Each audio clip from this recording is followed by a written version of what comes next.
She thanks us for our valiant efforts in Kanatra and bestows us the blessing of Bursil. Um, and yeah, basically, we head back to the Bright Bottle Inn. We have very detailed conversations about our backstories and motives and what led us to where we are. I believe Sir Coven did most of the talking and told us a lot of things about his motives and why he sounds like he always needs to clear his throat and all a lot of other stuff. And um, yeah, we decide after some debating, some master debating, that we will first head to assist in the fighting of the Dragonborn army. And I believe that pretty much covers it. Unless there's anything else someone would like to add that I missed.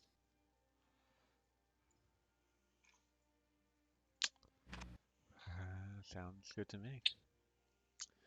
Alrighty, so there were a couple events related to Sarkovan that happened in the time frame of last session, essentially. So we're kind of doing a little bit of small backtracking. But if you think your character would be at any of these little short conversations, feel free to interject or whatever. Um, Alrighty, so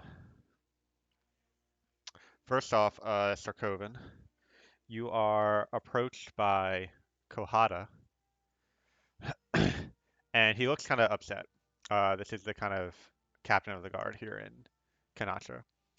And he says, look, Sarkovan, I know we had a deal, but things have changed with the Deepwood Wardens coming to enlist many of my most active members into fighting against the Dragonborn invasion. I'm not going to have the personnel to keep watch over this AoE. Unless you have a better idea, I think we just gotta let him go where he's trying to go.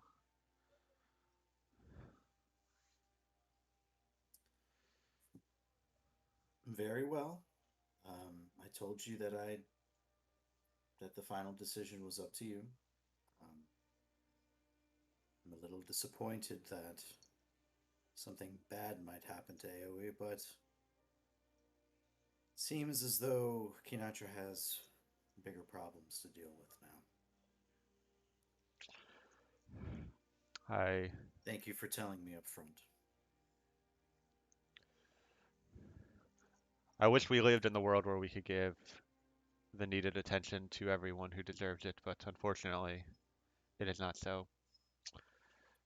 Good luck in your journeys, and we will attempt to give him what provisions we can spare, although I'm not sure he will understand how to use them or not, but I know he meant a lot too, so. Well, I'm just thankful that now he's free to live his life, the remainder of his life. Um,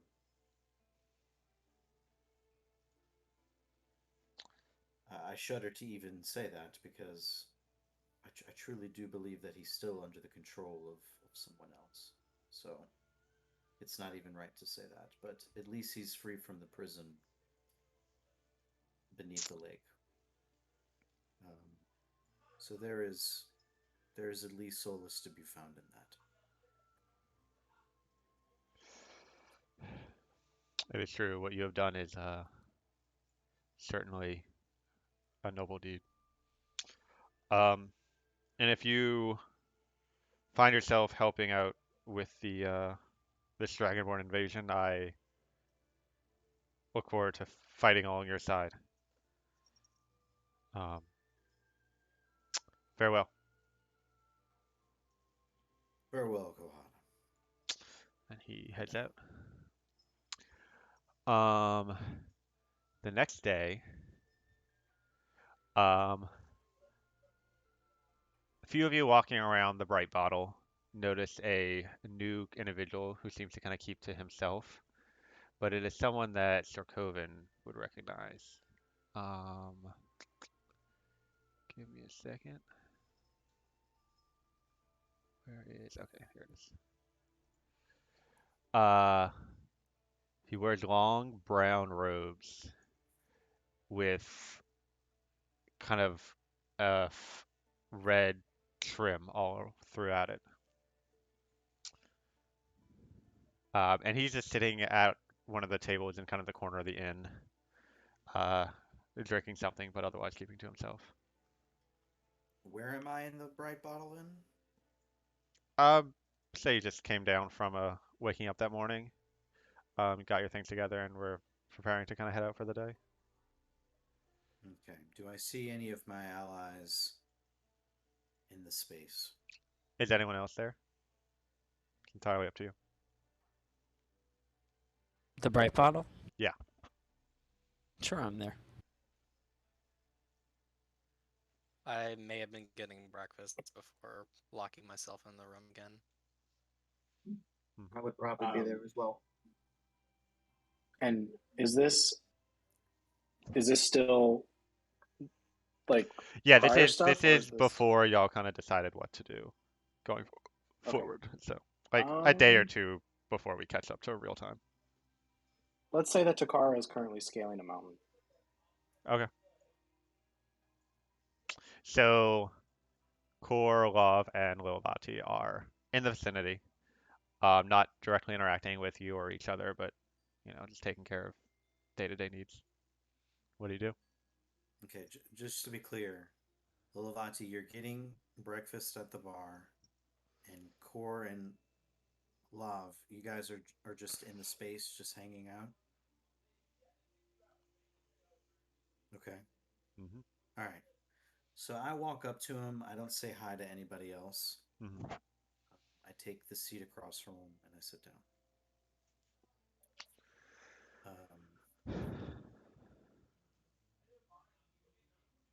He looks up at you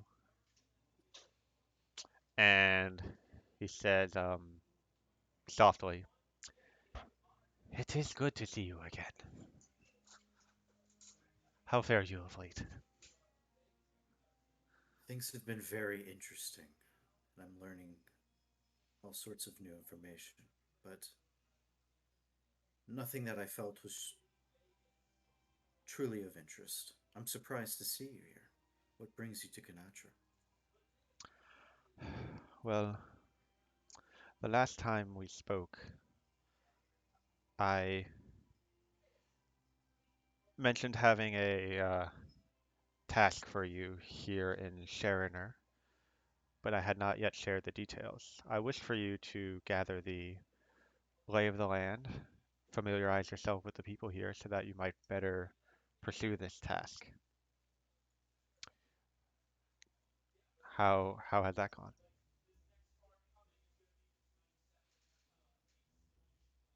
Great. I think I understand. How did you put it? The lay of the land? Quite well. Excellent. Well, before we discuss those details, um, a few bits of news that might be of interest to you. First off, one of our outposts near Bidzeel, a place called the Spellbound Cradle. I'm not sure if you've been there or not. It was attacked by an unknown organization.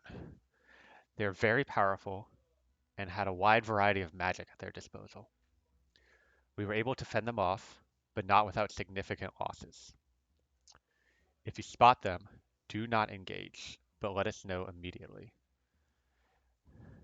And then he kind of leans forward, his hood kind of falls further down his face as he says, even quieter than before, there was also a member of the Silent Speakers with them, but make sure that knowledge doesn't spread outside our order, as that individual did not survive the encounter. He kind of leans back and says, the members of this group included an orc pugilist and a half-elf druid of Sharin descent, a trio of human warriors, one of whom was quite short, a tiefling bard of Athactic origin, a Spayish halfling priestess, and a white-scaled dragonborn archer. As I said, if you encounter these folks in your travels, do not attempt to interact with them. They are beyond your power. And I can But drop that list in the chat or if you need it. I took notes, Cool. but I mean, feel free to drop it if you want. Sure. That formatted kind of weird. I can remind you if you need Okay. it. Sort of taking all of this in. Mhm. He says, there's some better news as well. A woman came to Amarthinia recently, and you would recognize that name. It's sort of like the headquarters. And he says, she named herself Nalini and said that you had offered her a place in our order. She does not have much power to offer yet, but the drive in her eyes for achieving our goals is clearly a valuable asset. Well done. This act of recruitment will not go unnoticed. I sort of awkwardly bow in my seat. Mhm. Manduin, there's something that I must tell you. I think that there's just some questions I have about the Fallen Phoenix and you in general. I don't mean to interrogate you, but I've been working in this organization for quite some time, and I think I'm ready to know more. So far, you've been very forthcoming with me, as far as I can tell, and I mean to create no tension between us. Quite the opposite. But I want you to explain to me, if you can, in your own words, why do the people of Eochora fear us so?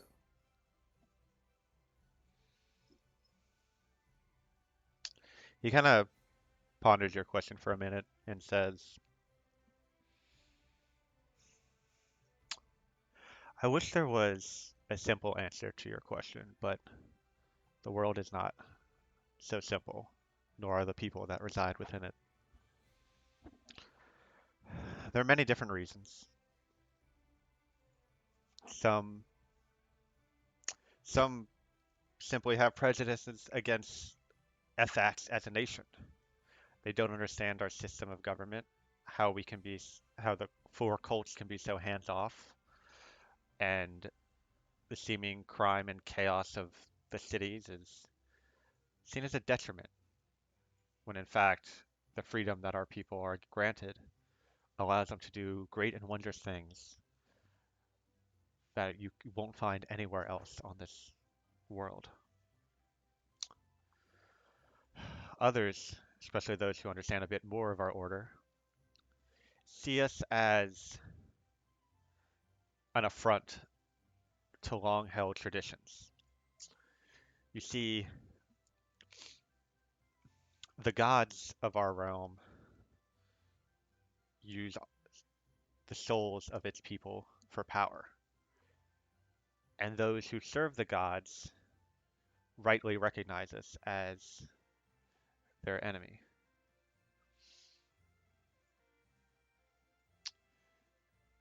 Vanduin,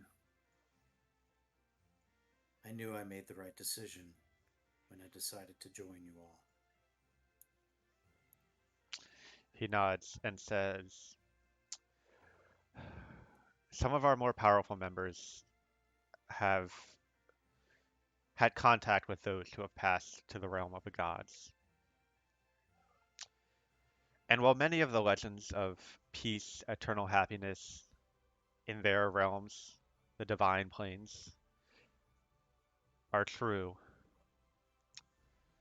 those places do not provide the perfect eternity that many of the religions of this realm promise. That is why our mission is to keep souls here, where we are not under the control of the gods, where we can be our own people and create a perfect world, the world that the gods deny us.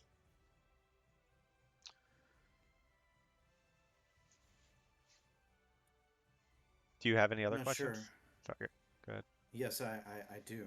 Um, First and foremost, where can I find the spellbound cradle?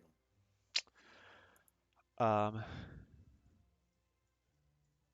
it is so directions. East of here, beyond the borders of Serener, lies Tuari. Um, I can show you where that's at on the map if you want. Uh,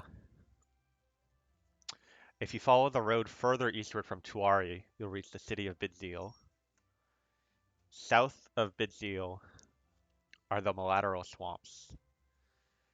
Uh, the stronghold is well hidden, but we have members of our order who pass to and from, and should you encounter any in your journey, they would happily point you in the correct direction, as the stronghold is deep within those swamps at the base of a large cliff. If you should find yourself in that region, I'm sure they would happy to have you by. But the task that I have for you, which we'll get to in a minute, I believe will keep you here in some time, for some time. Um, and How do you? something else you would know Sorry. just to see where the Amarthinia, kind of the headquarters of the Fallen Phoenix, is located in this mountain range. And you would have been there before when you were like, 1 second. There's a bag in the Cards Against Humanity box.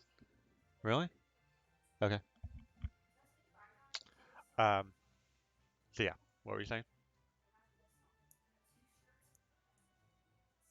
Um,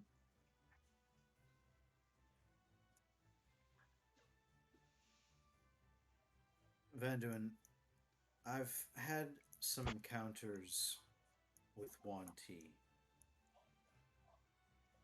They came from um, Cascalia, and I think they could be powerful allies. Have you had any dealings with them before? And do you have any more guidance, wisdom for me in that regard? We we have not had direct dealings with them. Um, I've heard rumors that, you know, years ago in the past that they had a spy in our order, but that that was some time ago. Um, so 1 second. I mean, we had it at Wynn's place, but I don't know where else it could be. We had it at Wynn's place, but I What was don't know this where else guy's it could name be. again? Vanduin Loreshny. Hmm. I can type it in the thing. I got it. Thank you. Yeah, I mean, we bought it in Interesting that last name. box, so I'll look for it later, I guess. I'll look for it like tomorrow or something, I guess.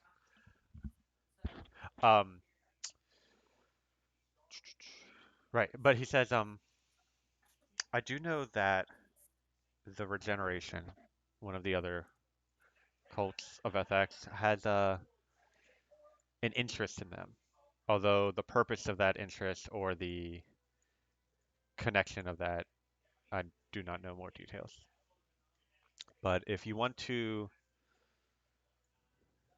find out more about them, or the Regeneration might be a place to start. They But I do not. I just don't want to fly in the face of the fallen phoenix's goals. Should all of them be hidden to me now? I don't want to associate myself with these Yuan-ti um, unless I have your blessing. But I do think that there are opportunities that lie in this association, and I, I want to tug on the thread. Sir Coven, you you have earned enough trust in this order that you should feel free to pursue these endeavors. Um, I appreciate you speaking with me about them and searching for my guidance, but out here, traveling the realm, the most valuable thing you can do for us is uncover new sources of knowledge, new sources of power, new ways for us to stretch the limit between life and death. And there is an answer we will find, but what source it will come from, none can know. It might be these Yuan-ti, or that might lead us to some other thread. But if you're simply being cautious, I will mention this to some of the higher ups in the order, and we'll ensure that you are not crossing any boundaries. Um,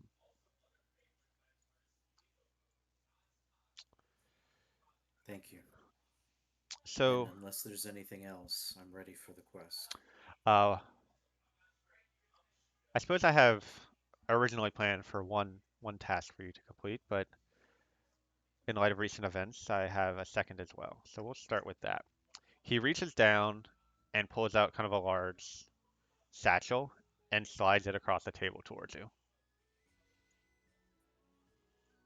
I just inspect the satchel, see if there's some sort of insignia or anything on it. Seems to be simple brown leather, only one kind of pouch with like a flap covering it that's sort of like tied shut. And it's fairly large, probably 3 to 4 feet across. I go to reveal what's inside. You pull out this beautiful harp made of red wood. Um, and as you pull it out and kind of examine it, he begins talking and says, in that attack I mentioned on our stronghold, one of the other bards in our order was killed. She was studying this artifact to see if its magic could be harnessed to bring back the dead. But now that she is gone, you are the most familiar on bardic magic. Spend some time with this and let me know what you can discover about it. Your wish is my command. All right. Give me a second. I will drop that into your inventory. Trying to contain my excitement. Yeah. Um, so if you look under equipment in your inventory, you have the harp. You have earned the harp of the dirge crafter. Um, Whoa. so feel free to take a look at that and then let me know when you want to continue the conversation, Um, or we can look at it later. Either way. I'm trying to. Oh, here it is. 1 second.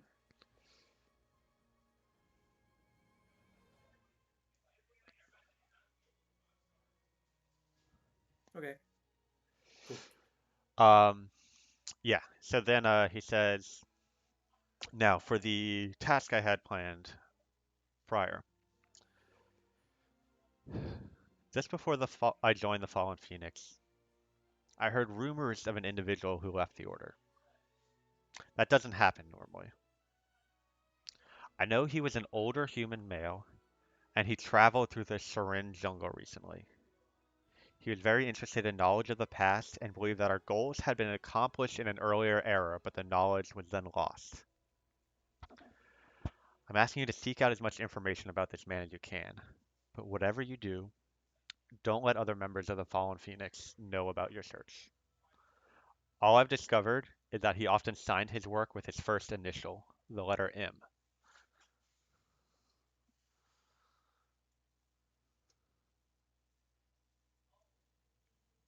Well, you certainly haven't given me a whole lot to go on. But I think I can get this done. I appreciate it. There's just one more thing I want to tell you, Vanduin. Yes. I've always believed that everything in this life happens for a reason. And I believe that not because it makes any sense. Because if I'm truly honest with myself, it sounds like wishful thinking. No, I believe it because it's so much more interesting that way. That life is being pushed by some bigger, more magnificent plot. And as the story unfolds in the way that only it could happen, the way it was always meant to happen, the idea that every action, no matter how small, has these sort of rippling effects forever. I want you to know that this task will be kept a secret, just as you have commanded it. But I hope you realize the price of this secrecy as the task and what it means to me, I believe should be shared with everyone. I understand. And the secrecy was an aspect that I pondered for some time. And my hope is that it will not remain secret forever. But I know that many people come to our order for many different reasons. And I know that I can trust you because your intentions are pure.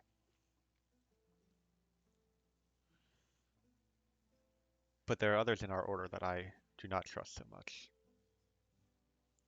And so all I'm asking is that you gather information about this individual so that then we can make the right choices about who we place our trust in. As always, your wisdom is great, Vanduin. It will be done. Thank you. And with that, he stands up and walks out of the inn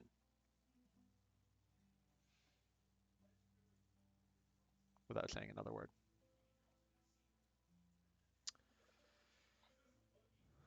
All right.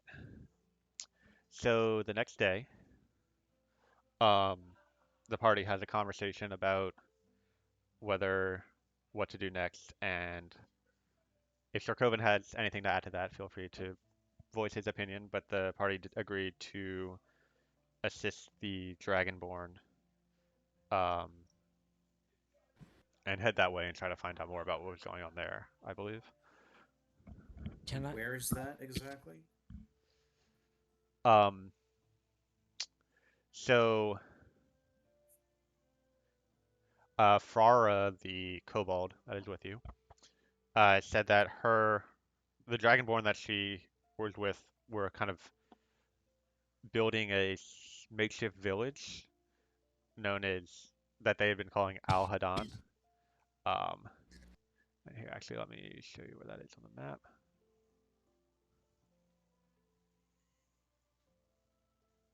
Um, so you can, I think the idea was to head over in that direction. Um, Oh, yesterday. So Sir Coven, was he in the bright bottle having this conversation? In yes, sight? yes, Yes. I probably would have gone over to him after that, if that's okay. yeah. Go ahead. Who was that lovely figure? He's he's been a mentor for me, love. That time after Raquel, it was a rough time for me, and he he really helped me see past all of the bullshit that I was dealing with. He's a friend. He's a friend and a mentor.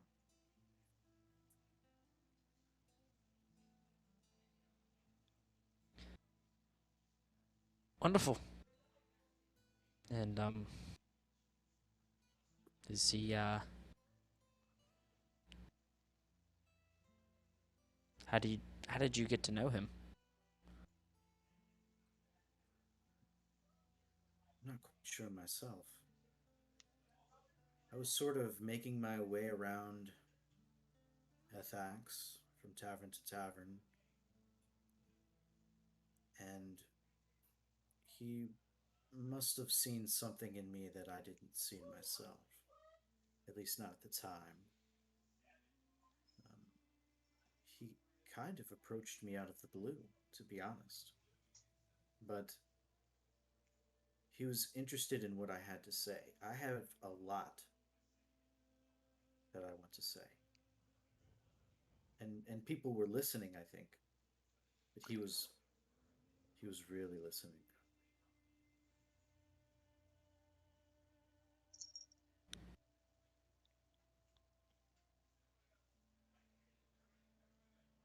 And so, what has he? You said he was a mentor for you. What have you been able to glean from him or gain?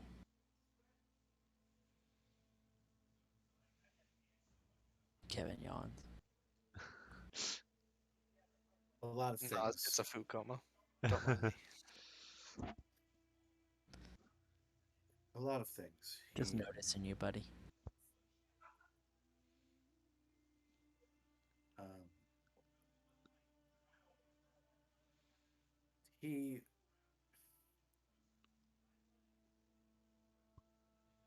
he's part of a group. Kidding. He's part of a group. Um, a group that, how do I put this? Hmm, not quite sure how you'd feel about it, to be honest. But Is it a he's cult? taught. It's one of the four cults of Ethax, yes, but Ah, okay. it's nothing to be concerned about. It's just, No, cults are not concerning in the slightest. Proceed. and he's taught me about how I need to seize opportunities, and he opened my eyes to possibilities that I hadn't considered before. And I've made a lot of friends with him through him. It's part of the reason why I'm here with you all today.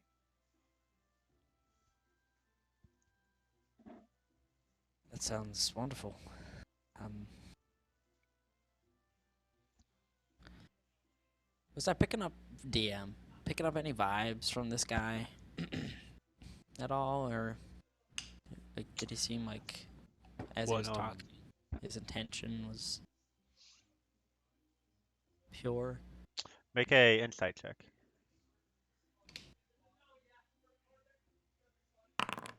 Oh, great, one of my best skills. Um, you didn't see his face much at all. Really hard to, and they were talking pretty quietly. Um, so I mean, you can get some of it from kind of Storkoven's reaction. Storkoven seems, I mean, can describe how he felt after that, but I think it would just depend on Love's morals, not to cut you off, Chris. mhm. Um, like this, I'm not going to tell you what you gleaned from Vanduin, but for me, you probably would have picked up on the fact that I'm sort of like I have to push my boundaries to. It is uncomfortable in a sense to be around him because um, it's just like a challenging sort of dynamic person to be around. Um, but I think with how long you've known Sorkoven, you would know that I at least trust. I at least trust him.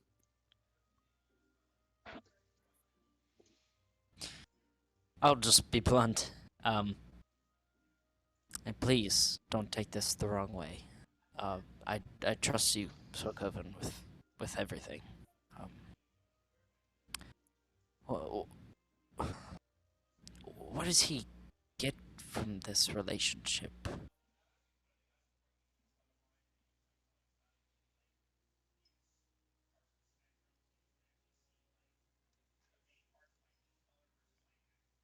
Look, I'll just lay it all out on the table for you. We've come this far.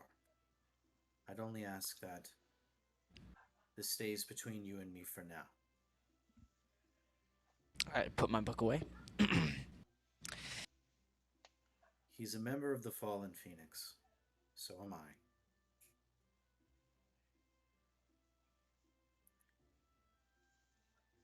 He made me realize that I don't have to just accept the fact that Raquel is gone.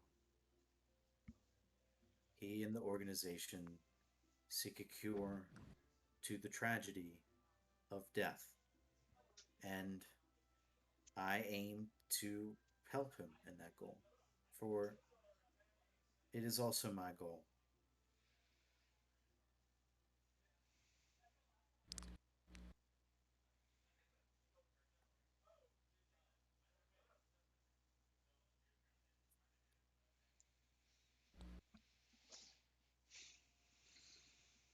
You know, when my mother died as a child, I wondered if if I had been blessed as my brother and sister in the arcane arts, would I have been able to have saved her?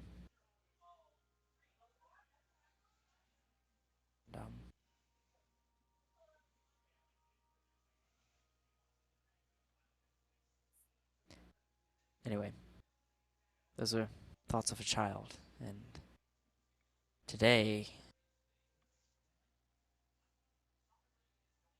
there's a lot of fear in that line of thinking for me now. I can't imagine what you've been through emotionally, and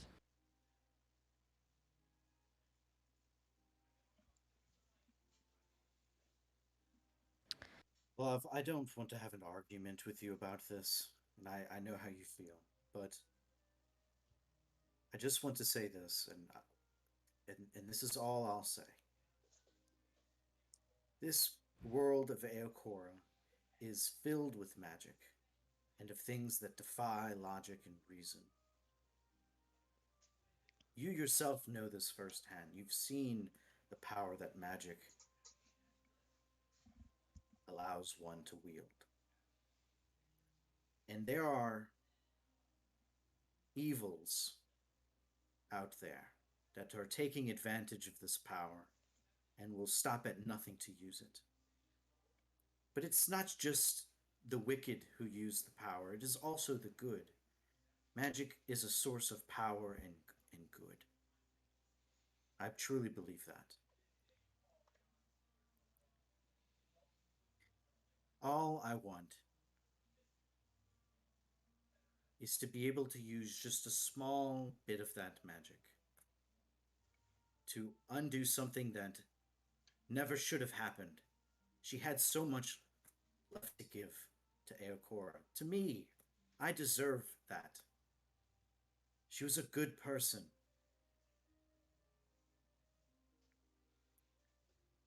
And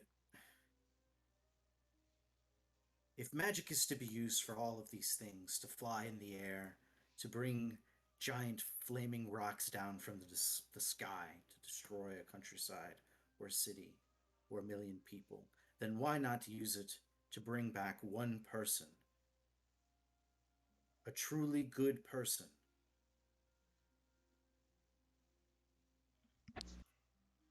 For yourself?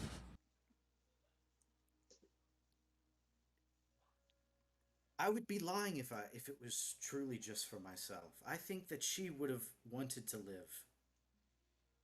It was an accident. It was an accident that she died. There's no meaning behind it. Nothing nothing to be gained from that. No lesson to be learned.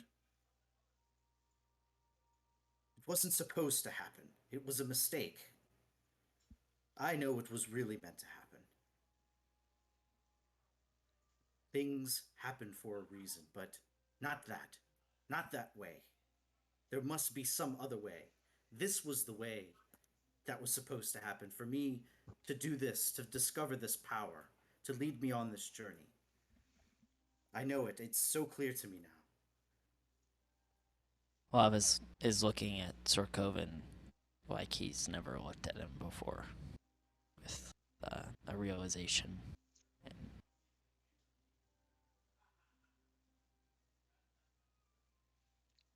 Sorkovan, when those that we love move on, when they die, we're given a choice to learn, to remember the gift, to move on, and more importantly, to live. And then there are those of us who die along with them.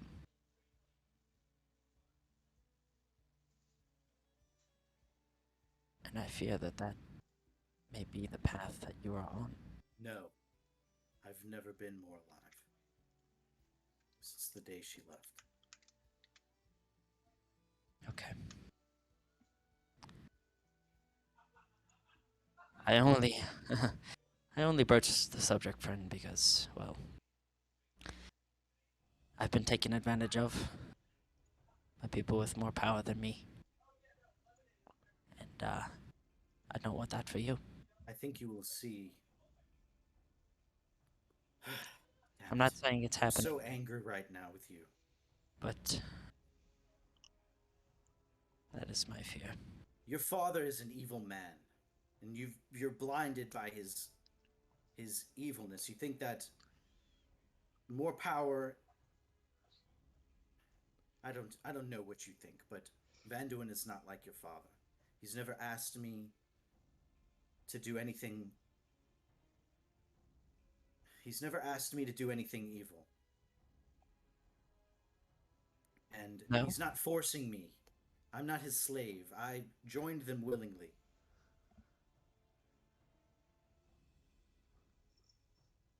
Okay. Well, You've been freed from your father's control. But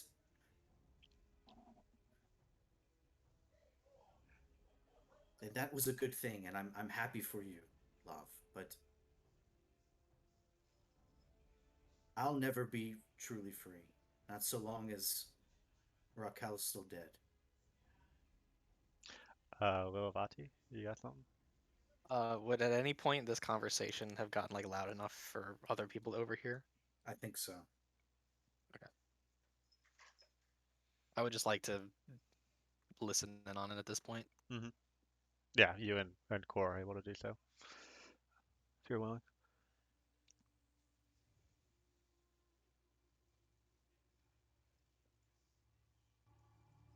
so, Kevin, what did you do back there?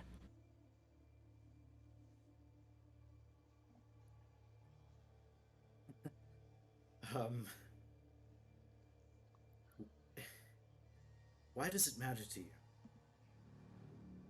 I'll answer your question if you give me that.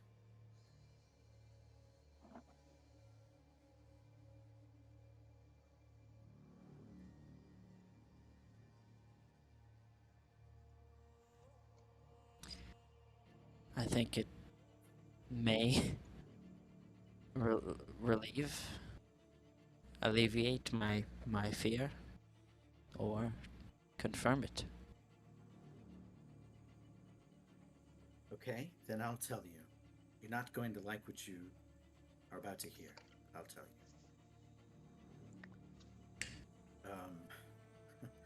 You know, you're probably expecting this to have something to do with Vanduin and the Order, but guess what? Turns out they're completely unrelated.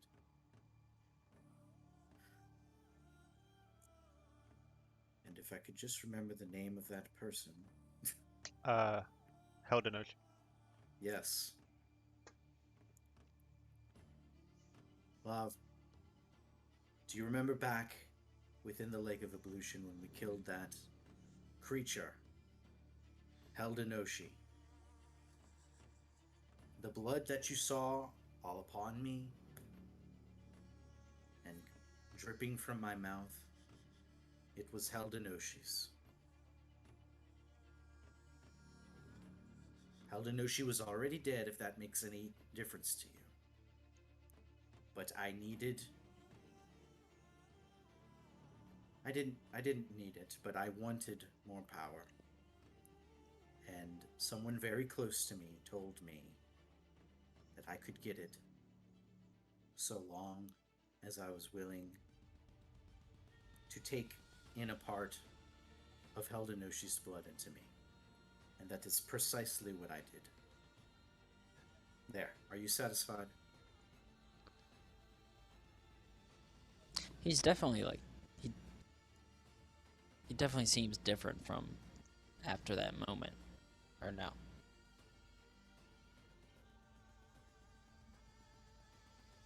Are you GM. asking me?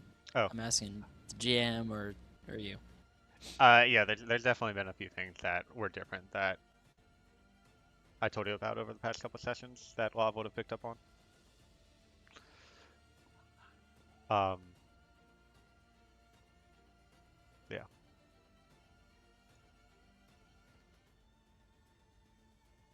Yeah, I would say I'm different.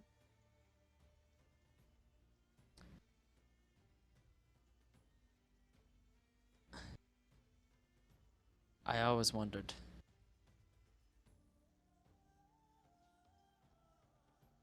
Was my father like me once?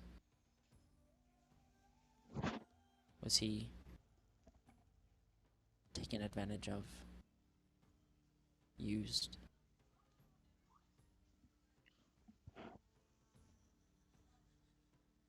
What drove him to be the man that he became? I think that scares me the most. You're nothing like your father. You're a kind and compassionate man. I'm just staring at you. You care a lot for other people. You help everyone that we come across. You defend the innocent. You destroy the wicked. You do not seek to gain by ill will anything, not even from another who is your enemy. How could you possibly become anything like your father? Doesn't make any sense. And the same is true for me. We've been together through, well, everything that we could have been, circumstances permitting. And now we're together again. We'll help each other out when we need it, when we falter. And I'm sorry I was wrong to lash out against you, but I can't control the way I feel about this. I appreciate your kind words. Thank you for your concern. But I don't need it. Not yet, at least. Trust that you'll know it when I do.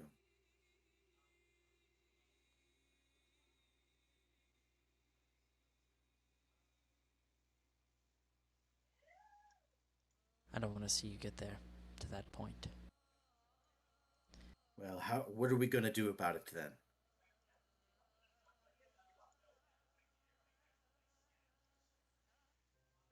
Find another path. You've For, got. for me, you will find another path for me? I can't choose your path for you, Sir Coven. Yes, you've got a good heart. Better than my own. More compassionate than my own. You don't mean that. I do. That's why you do what you do.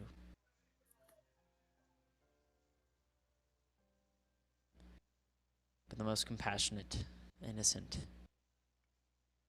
are the easiest to bend.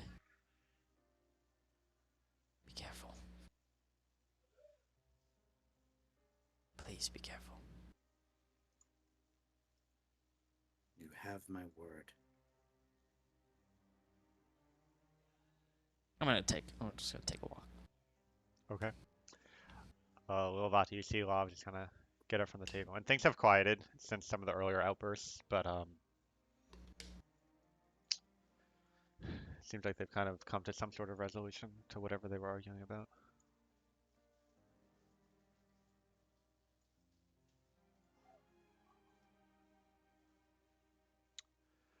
All right. So with that, um, the next day, the party gathers to discuss their next steps. Um,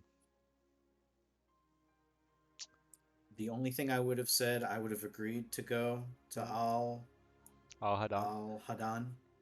The only thing I would have said was, at some point before we travel too far away from Sharner, I would like to return to Udamanyu um, to say a final goodbye to my parents, because frankly, once we start venturing out too far, we don't know when we'll return, when we'll be able to. Yeah. And And that's all I would have said. yeah. Just to clarify, Al Hadan is within the borders of Shariner. Right. Yeah. No, I understand. Okay. I just mean, like, helping the Dragonborn army, I suspect, is going to take us elsewhere in the realm. Hmm. And before we make that final move, I would like to return to Udamanyu. I would have probably mentioned, if we have business elsewhere in Shariner, I'm also, you know, I'm for remaining in Shariner to finish, to tie up loose ends that anybody might have, including my own. Yeah, I would have seconded that idea.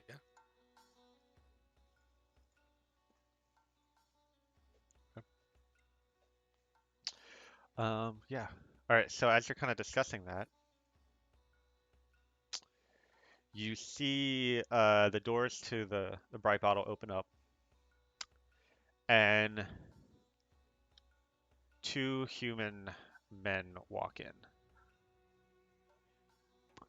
Um, they kind of glance around the tavern, and then their eyes rest upon your group gathered at the table.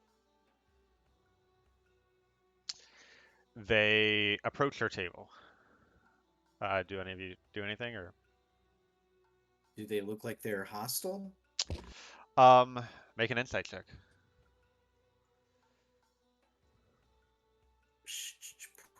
Can I tell if they're with like any faction? Investigation. Like looking for faction symbols or garb that Yeah. indicates that. Um, 13 with a thingy. yeah. Um, yeah, Sir Coven, they give off their body language seems a little tense, like they're nervous, but when they spot you, some of that nervousness goes away. Not all of it, and you specifically. Okay. I just ready myself, like I place a hand on the harp, but Hmm. I'm not I don't know. I'm not like in an aggressive harp Yeah, yeah, yeah. stance. Gotcha. As they approach, one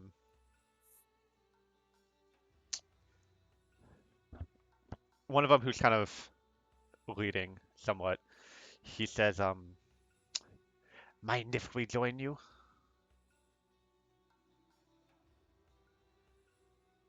Not at all. Please make yourself at home. So they pull a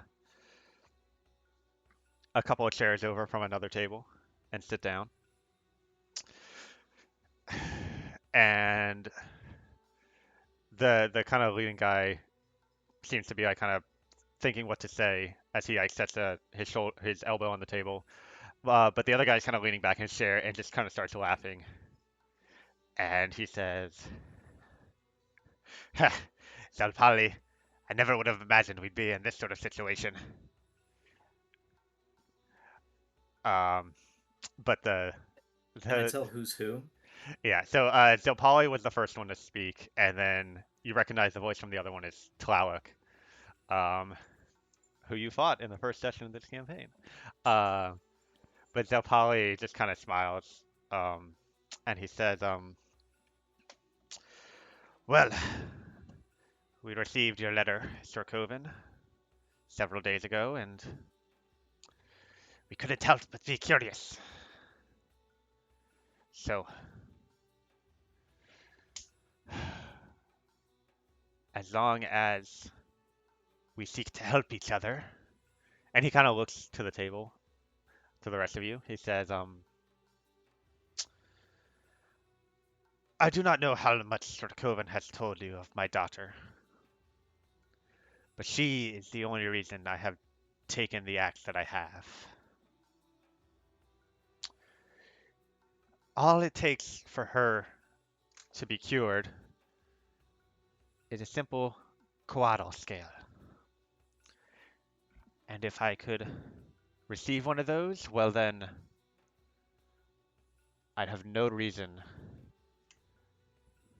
to have any ill will towards you or this beautiful jungle. I do not want conflict as much as the rest of you.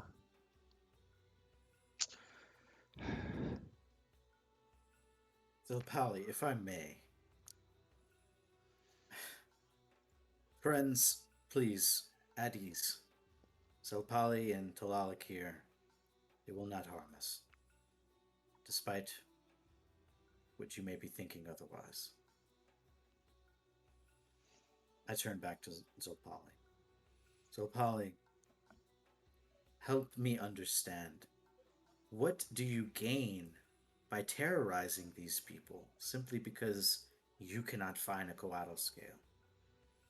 It seems as though you're only making matters more difficult for yourself.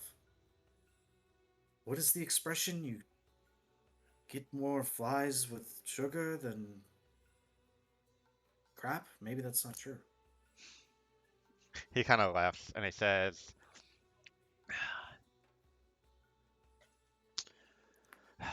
well, we don't know much about coatls, unfortunately, but what we do know is that they reside among people of Sherener. And at one point, they were in Inayan, a Sherin village to the north, if you're not familiar, not far from Cascalias and my home.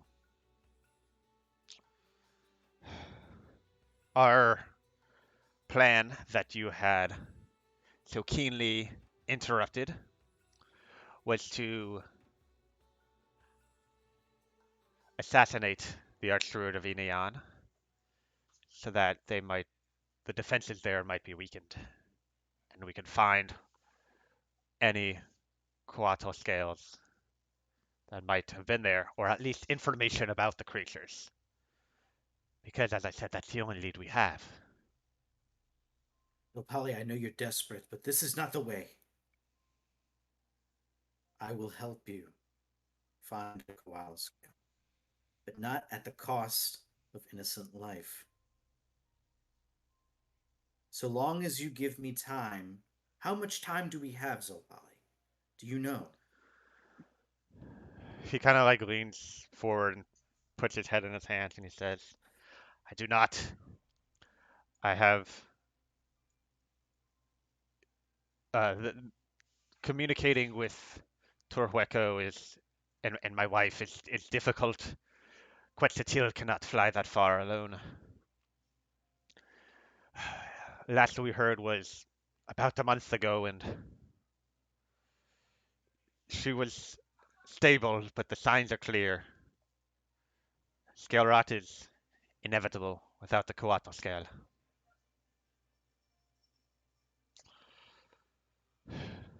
Hmm, I'm We so might sorry. have months, we might have weeks, and with this plan ending in failure, I know not where else to turn, Will. It is only because of your treachery that now this task will be so much harder to complete, Zopali.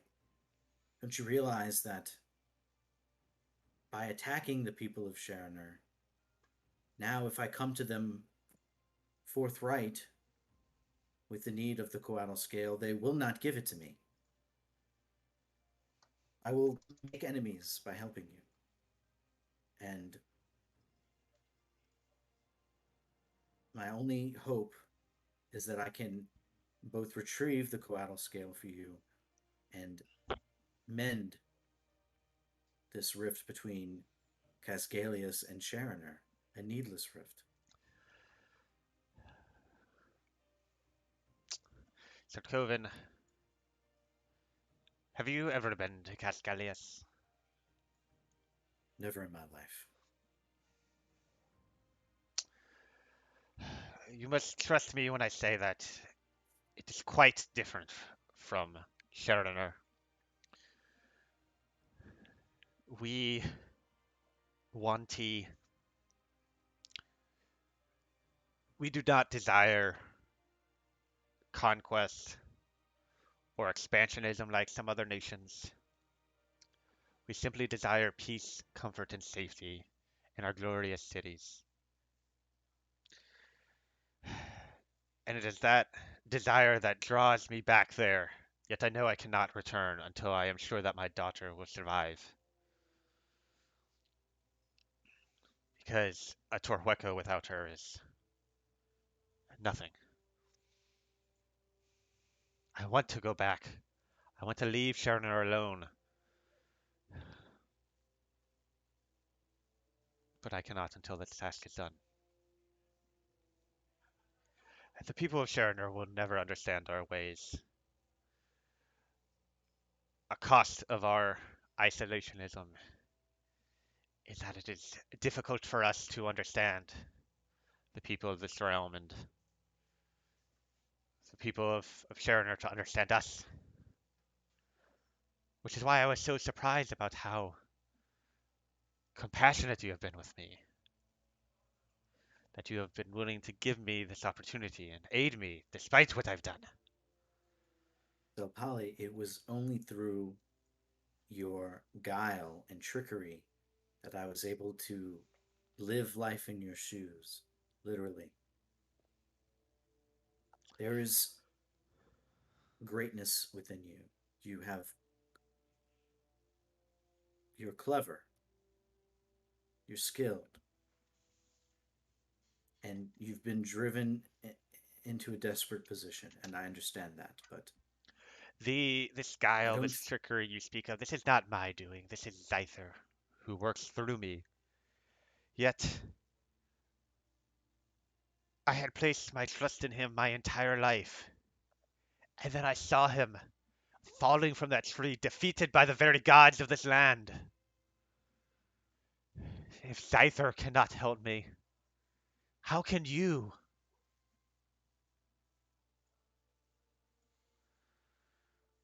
May I ask a question about this? Mm-hmm. This is to Zopal.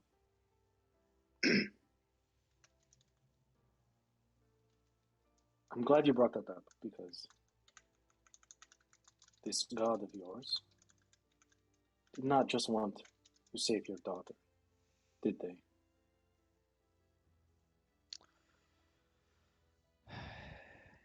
Zyther's plans are beyond those that any mortal mind can comprehend. I do not understand everything he sought to accomplish in this, in descending to this land through my powers. I know that what happened And that night will have ripple effects across generations. Zyther knows these effects. That is his way. Everything he does is for a purpose too grand and too far for mortal minds to understand.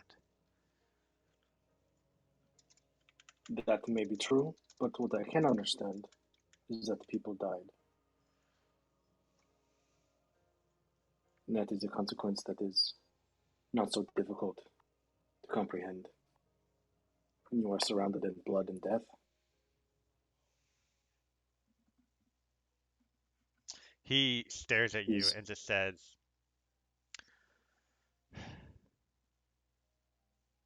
those lives mean nothing to me beyond the life of my daughter. If their deaths were necessary for her to live, then I do not regret a single action I took.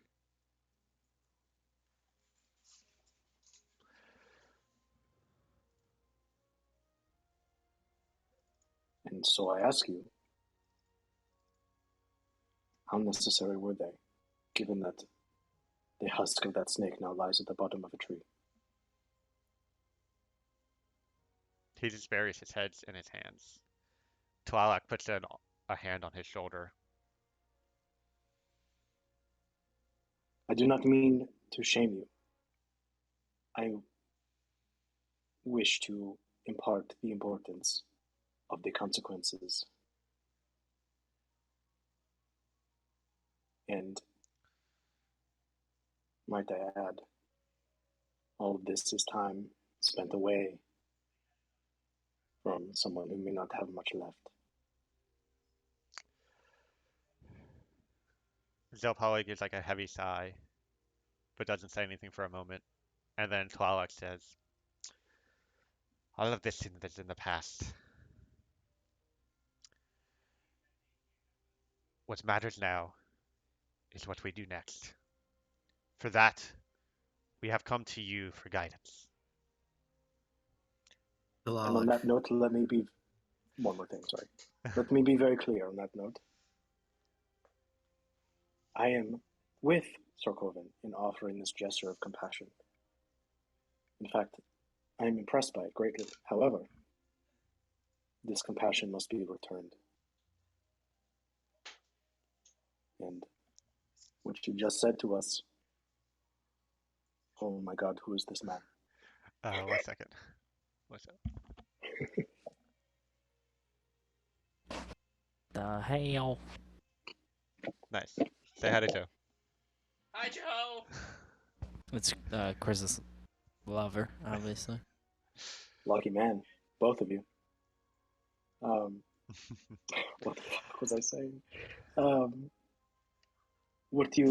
I expect this compassion to be returned from both of you. And Takara gives an incredibly glaring look at that little fucker Tilalog.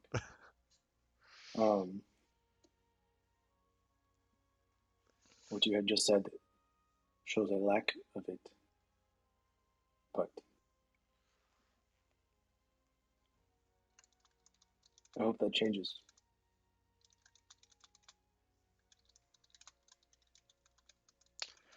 Zelpali, do you have any leads as to where, besides Anion, where Coatl scales might be?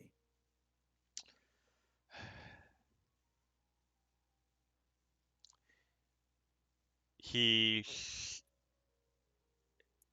with his head still in his hands, he says that it is one other. Although it's an avenue that I have avoided for some time. Um, one sec. Okay. He says, I have been in touch with an organization known as the Regeneration. They have claimed that they can artificially create a coatl scale for me, but they will not do so without betraying to them deep secrets of the Yuan-Ti. I have made some promises to them that I already regret. I'm not even sure if this deal will pay off.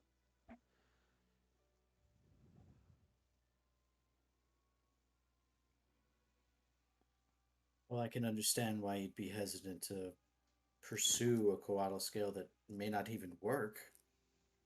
Um, I'm sure there is another way that we can get a real coatl scale. But it's good to know that we have that in our back pocket should we need it. Are you willing to give up these secrets if this is truly the only way?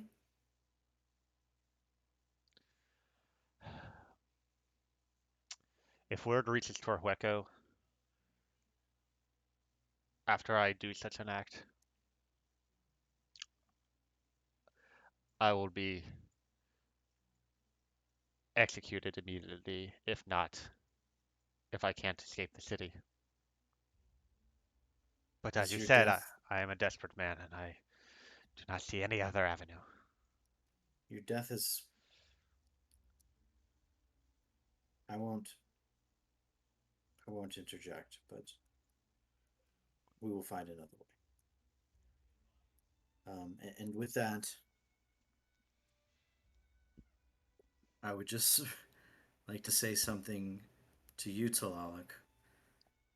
Twice now, I have been your friend under false pretenses. But now, on this third meeting, I extend my hand truly as a friend to each of you, but especially to you, Talalik. Um,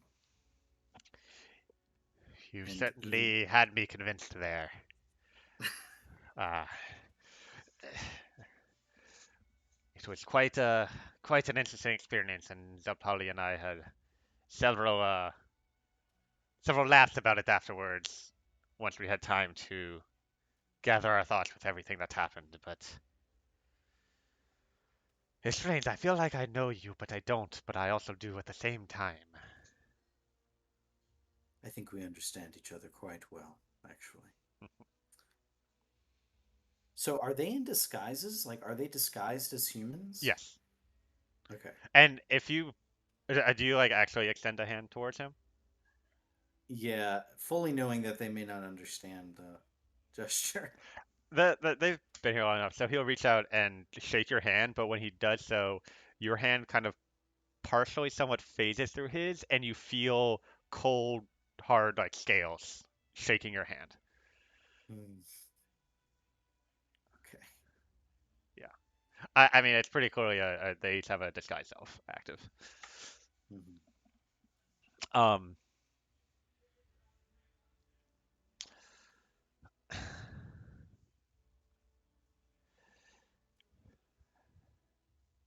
so, um, Is so, there anything that you can help us to achieve this goal? so Polly says, I've told you everything I know so far, Okay. but there's one other issue at hand.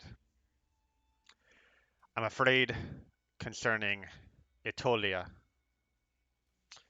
Clearly, she's reported back to Torhueco about my failure to assassinate Varshan. I'm not sure what she and her followers will do next. I just hope that my wife and daughter are safe from them. But they, you see, I was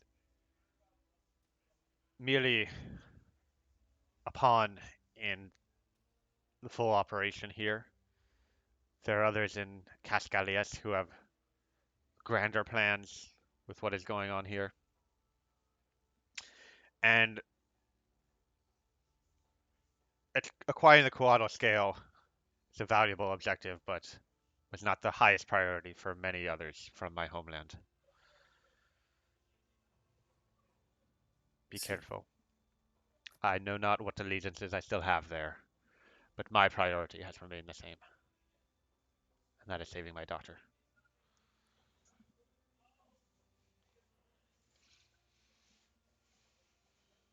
I don't suppose. How can we meet up again? Where is your base of operations? Should we need to contact you?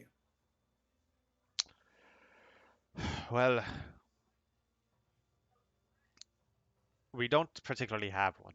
We've been traveling through the jungle, the two of us as well as several others who remain loyal to me. They are waiting some distance outside of this town. When I received your letter, in fact, we were on our way northward to meet with an individual from the Regeneration. And so we were able to stop here on the way. That's how we were able to get here within a few days of your receiving your letter. How did you know that I was here to send Quetzalcoatl? You spent enough time with him that he was able to learn your scent. He was able to find you. As I mentioned, he cannot travel too far, but as long as and it did take some time from when I originally sent him out, but I'm not surprised he was able to follow your track. Smart bugger, that one. Very well.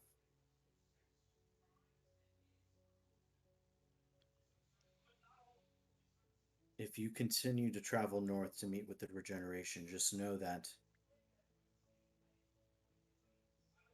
it isn't your only option.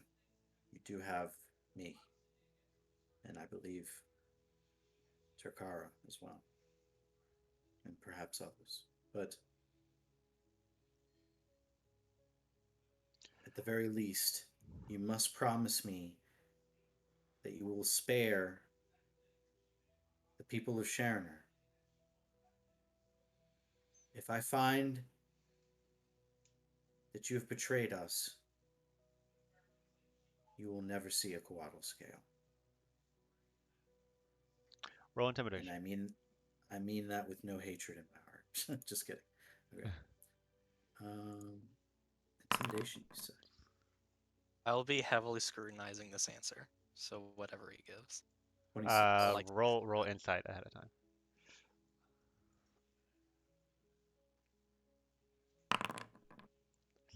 Um, he says,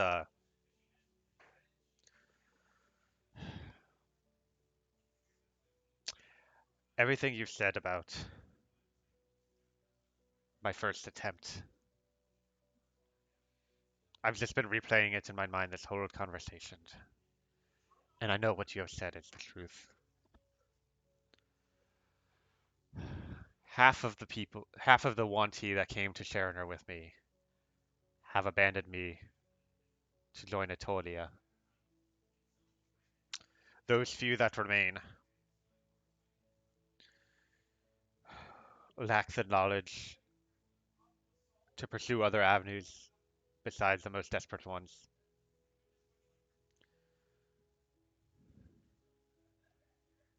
I have seen my god defeated. I have no one left but you, Sir Coven. If this promise is what it takes to keep your trust, then I swear I will not harm another innocent in Sharoner.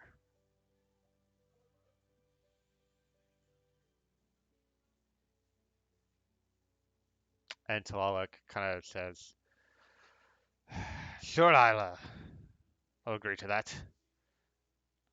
I'm here to support Zelpali anyway, so the sooner we can get back to Cascalias, the better. This moment marks a new era. And Lilavati, that insight roll, definitely confirms the kind of desperation and but also hope that he feels. Um, he seems to be completely honest in this moment, at least, in what he is swearing. And he doesn't seem to be taking that lightly.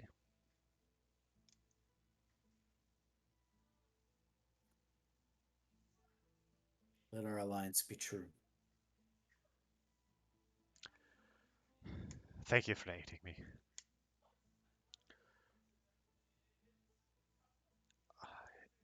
Um, I will send Quetzalcoatl to you after our meeting with Regeneration. I hope to at least find out more about what they're attempting, but I won't make any deals with them without complete certainty now that I know that you will be helping me as well. Um, at least any deals that I feel wrong about. Once I meet with them, I'll send Quetzalcoatl to provide you with updates on that situation, and then at that point, feel free to respond with anything you've uncovered on your side.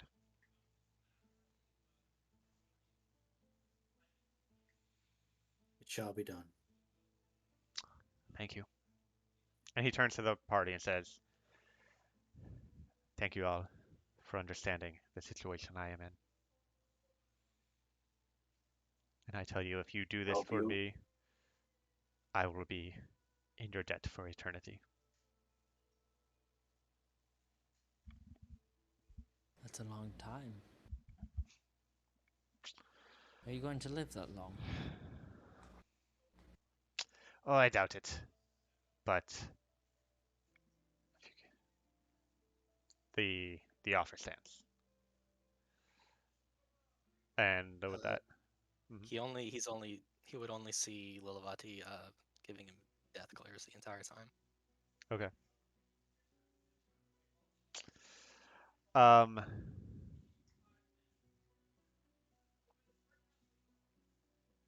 yeah, I think with that they will head out. Unless anyone else had something to say. Um, cool.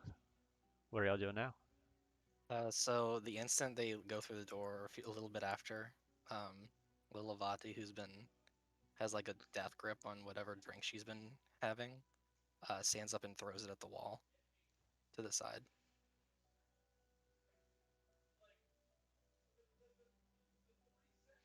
No. I mean, I sort of jump up. Is there something you'd like to share, Lilavanti? Never make me listen to that bullshit ever again.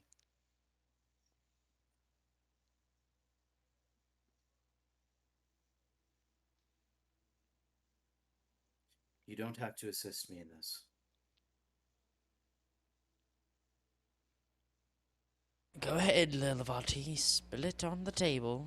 You already spilled it on the wall. Oh, just whenever you hear in front of your face on several instances within the span of 5 minutes that the person on the other side of the table had tried to assassinate the archdruid of your order several times, it can be grating trying to hold that in without making a scene. Okay, you're sharing. I Good. think I think he knows that what he did was wrong. Doesn't make the fact that they were going to do it anyway any fucking different.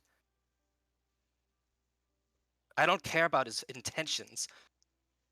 Fact is, the matter is that he's done what he's done. I don't care how he feels about the acts at all. I see. I agree with both of you. He said it himself. He doesn't care. And yet, he does know it's wrong. I do want to assist so that he stops trying to assassinate people, but that's it. I do not trust the promises of a desperate man, and neither should you. All that I want is to try to find some way to resolve this conflict without more senseless death. I think I think that is the way to do it. Well, if it were Lilavati's way, I wouldn't be surprised if she hadn't killed them where they sat just now. The damn wardens weren't here. I would have burnt him to a crisp where we stand. I probably Exactly. would have helped her. As would I. That would be another way to solve the problem as well.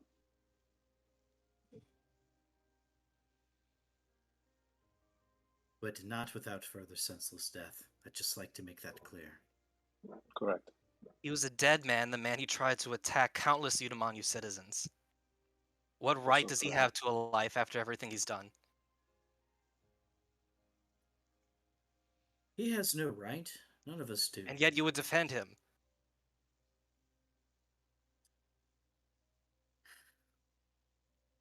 I guess I would. Sokovan is a man who believes that any means justify the end. It's not true.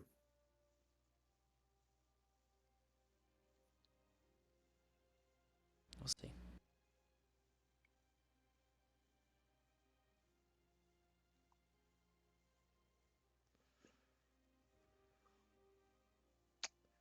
All right.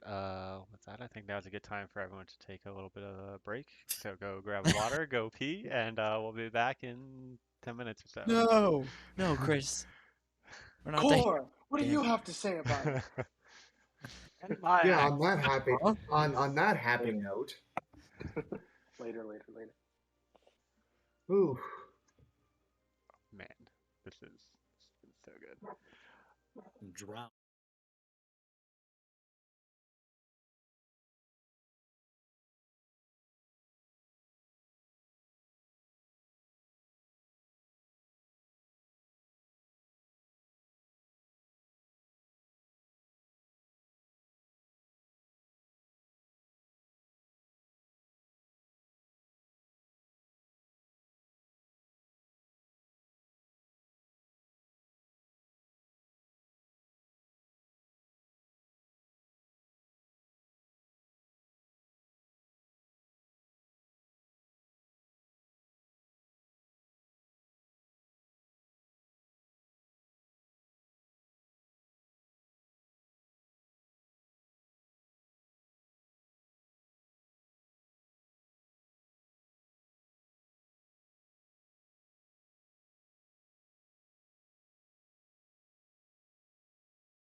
Well, go ahead.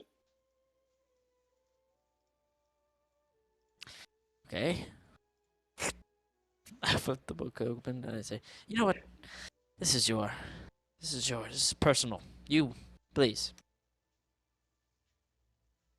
Thank you for your permission. I appreciate it. Anyway, Absolutely. I saw a vision of this citadel in the Shadowfell. It is quite an interesting group, larger than perhaps Caesarion was letting on. But they were talking about us. Chance may have it. Some of them not so favorably. Others a little more open-hearted. But it appears that we are currently being pursued.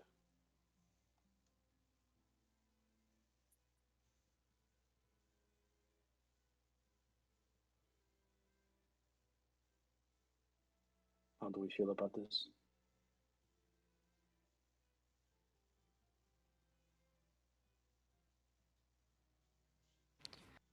I've been pursued all my life, Tokara. This is nothing new for me. Yes, yes, we all understand. You're very handsome. But I mean the kind that is angry. Do we know what they want? I don't think they know what they want. Some of them might have their ideas, but as a group, I do not think they're unified. I propose that, well, let me back up. The ones that are being sent to us, I have no doubt that they will easily find us. There were those among that group who seemed quite capable, and I have no doubt everyone present shared a certain level of skill. So it did not seem that they were going to openly try to murder us, at least not at first. So I propose that we try to talk to them, understand their position, and perhaps right some errors that we may have made, that I may have made on that bridge. How imminent is this threat? I don't know. I could not tell how long it took to travel from Shadowfell to Shadowfell, but they seem to be heading out quickly, and my vision appeared to be present or at least recent.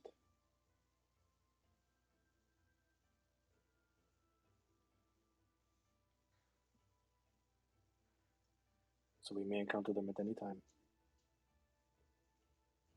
Who exactly are we dealing with? Did you get a good look at them? I did. But it perhaps might be better to describe them in another place. But Good idea. for now, I will say that just be on the lookout for anyone that we might stumble across in the near future.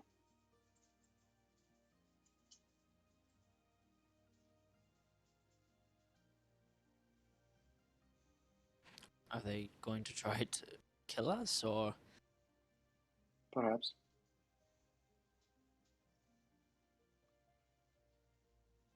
I don't How think they powerful knew were they?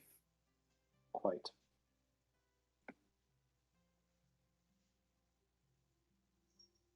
Hold on. Chris, do you happen to remember with the Illuminator's tattoo if you can designate more than one person to be able to read it? Um, Let me I can look, see. but it's going to take me a second.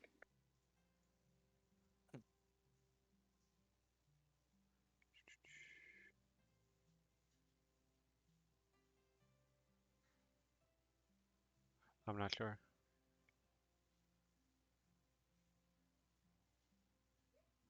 Sorry, give me one sec.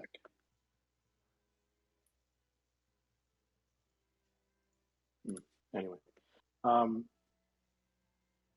Takara will just, assuming that Mariella gave me back that parchment that I had after she wrote all that stuff down. If she did, Takara will just hand the party that parchment and designate whoever's holding it as being able to read it. It is one person, one other person besides Okay, yourself. then just pass this around, I'll and grab it. just I'll just say I can't remember if this was in the Whisper channel or not, but I think it was. On it is just physical descriptions of all the council members except for Natalie.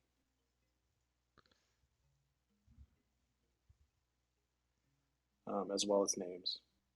So just to remind you, those people are Sazaron, Shatter Kai, Sarglimira, a Black Dracolich, Lady Hersoon, a Death Knight. I'm so sorry with these names, Chris. I can't pronounce them. I mean, they're probably the easiest A Dragon's Darkling, names I've ever written. a Darkling Elder, Zvart, and um, They're also all yeah, in Foundry, in under the Inner Council for everyone to see if needed. But those people. yeah, Everyone that we all played except for James's character. yeah. How much would I know about Darklamira? Make a history check.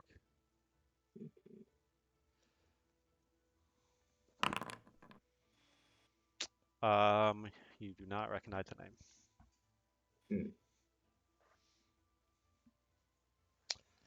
Hmm. Uh, yeah. I mean, you know Is that there one thing you know is that Blacksail dragon tend to come from dragons and dragonkin come from Sensladier, which is the city to the north. Gotcha. But that's all you know about it. Oh, I'm so sorry. One small correction. I didn't tell Mariella their names, just their visual descriptors. So their Okay. names actually will not be on that parchment. Okay. Okay. But is, anyway, is there any like druidic folklore on any of the unique races on here? Make a history check.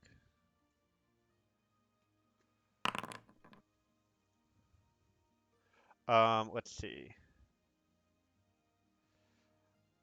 So I think that um, there is.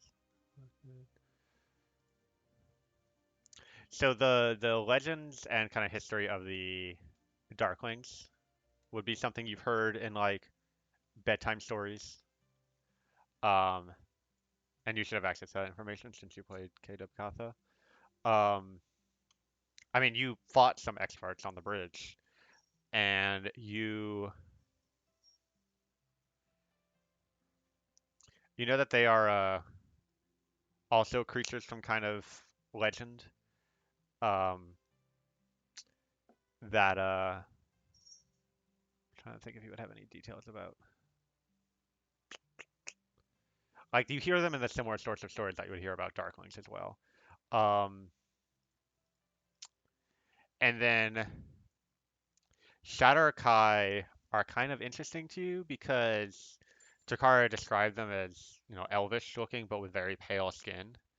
And in Eochora, um, any type of elf can be born as a child of any other type of elf. It depends on like the environment that they are born in.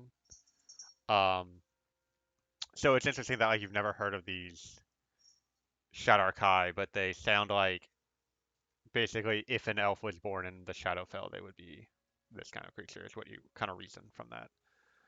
Um,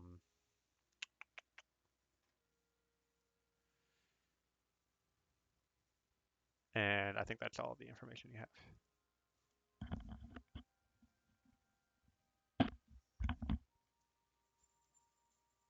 Have I heard any stories of these people before? Um, make a intelligence performance check. So it's your intelligence and then plus proficiency if you're proficient in performance, which I'm sure you are, or expertise if you have expertise. I can help you calculate that if you need it. That's okay.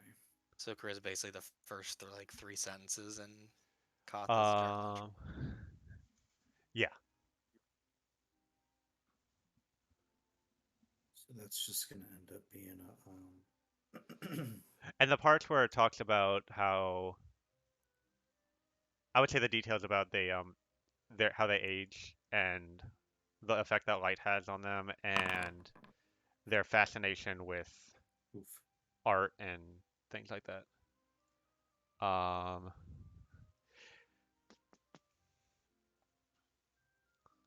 what's the total, Sorkoven?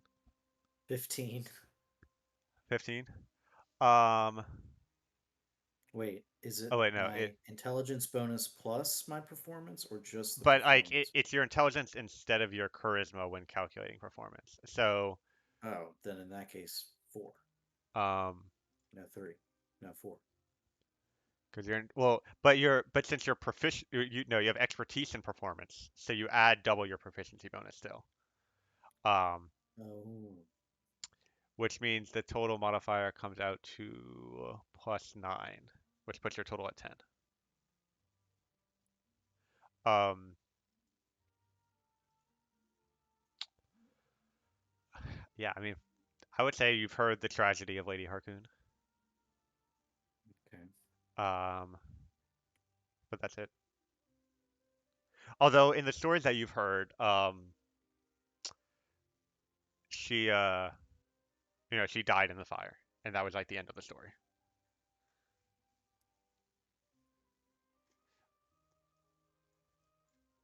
So it's not clear to you if this is like the actual person that this story is actually about, and they turned out to be real, or if this is someone who took on that name or what. But yeah.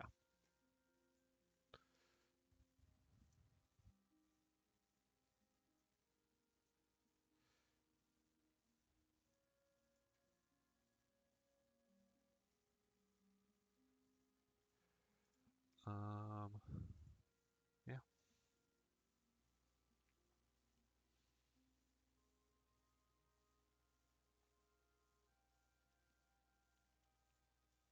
So now you know what I've seen on the mountain.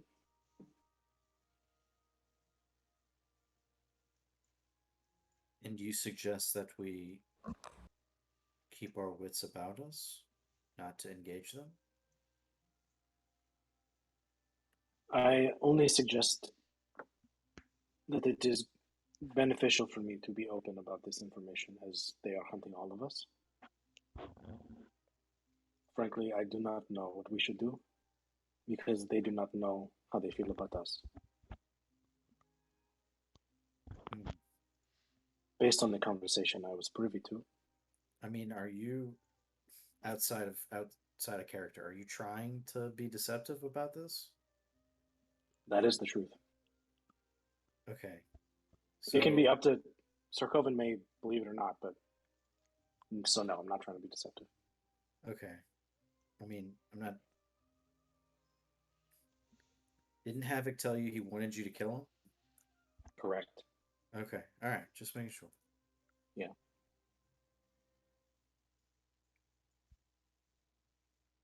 Sorkovin just nods. Well, on the topic of visions, I had one recently. um, I thought I was going to die. while in that rune removal procedure.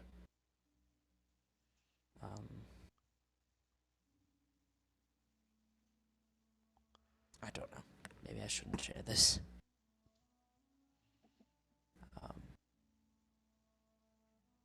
Probably just a nightmare. Sorry. Never mind. What I have you would to learned?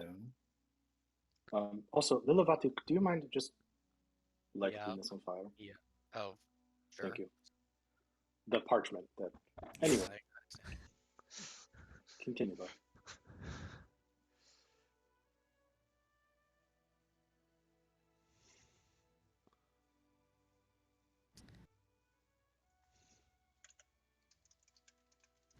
I wasn't going to say anything, but after our conversation, Sir Coven, I've just been thinking of nothing else. I saw, correct me if I'm wrong, Chris. Mm-hmm. I saw a woman who I previously believed to have died of simple causes. I know I constantly bring her up. My mother.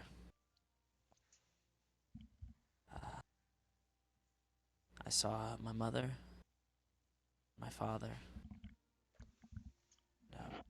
a veiled feminine form. The three of them lying on these stone slabs, and my father was dead, and this old figure approached my then alive mother, and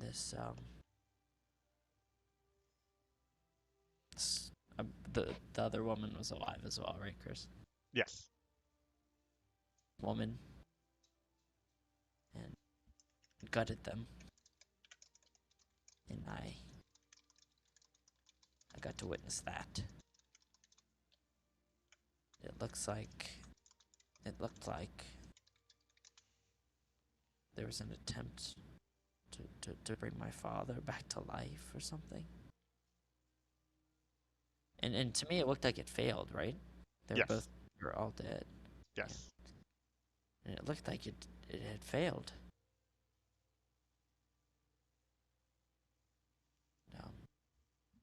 All three bodies just lay there, dead. And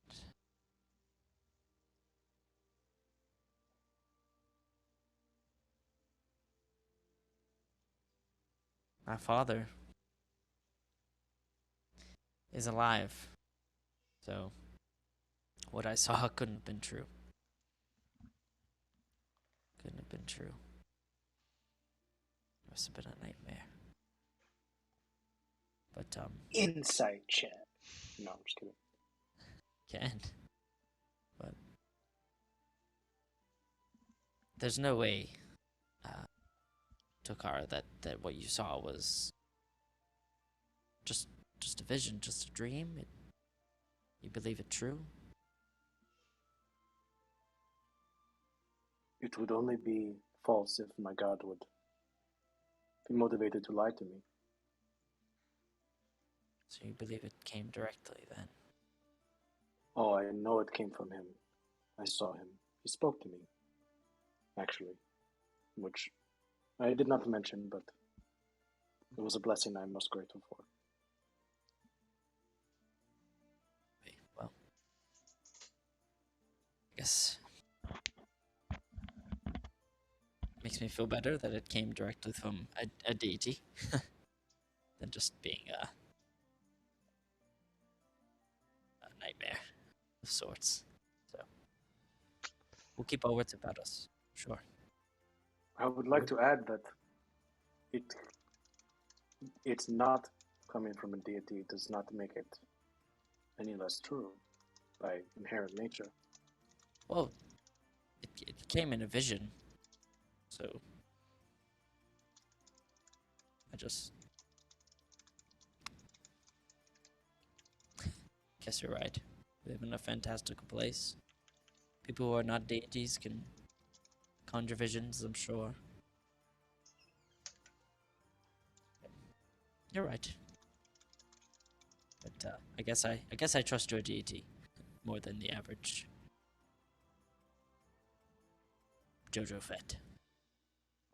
It was I appreciate that for one. Number two, I was speaking specifically about your nightmare. What Now, makes you so sure it was a nightmare? now that you mention it, I did see or hear. How do I pronounce the wind Uh, person? Wuhea. That Uhaya. Did I did see the symbol and believe I was in that presence. I got this chill. Felt like it might have been coming from them. I can guess I just wish it was a nightmare. I don't know. I don't want to believe it. can I make a religion check to see how much Dakar would know about that deity? Sure. Many thanks.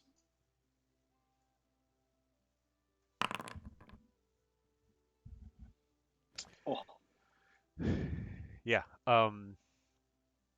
So give me one sec.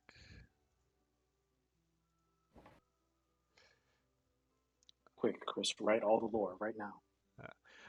So Wuhea is the goddess of air, wind, breath, ice, cold, freedom, the sky, birds, all things of those domains.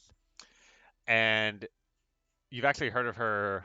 You're more familiar with her than most of the gods of the Western lands because there are many who follow her or many of the humanoids that aren't native to your homeland follow her. You know, given that it's a very cold place close to the northern reaches. Um, and you know, she's very associated with the concept of freedom, and those who follow her are always there to. Usually, they're actually kind of helping out the Vargoths in fighting against the Dragonborn, but they're more focused on freeing the Dragonborn from their slavery, but never like not so much associated with the Arising Allies. More like individuals who just have felt a call to go and help free those who are imprisoned or constrained in some way or another. Her holy symbol is a snowflake on a breeze, which you've seen on shields and necklaces. Um, yeah. Thank you. Ah, this is one of the gods of the West that I actually kind of like. And I think it is no coincidence that as you have freed yourself from the grasp that clung to you, you received a vision from a deity of freedom. Yes, perhaps.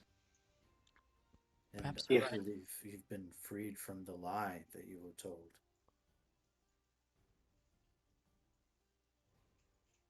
And I'm sorry that the truth is painful. Yes. Thank you. Thank you, friend. My friends.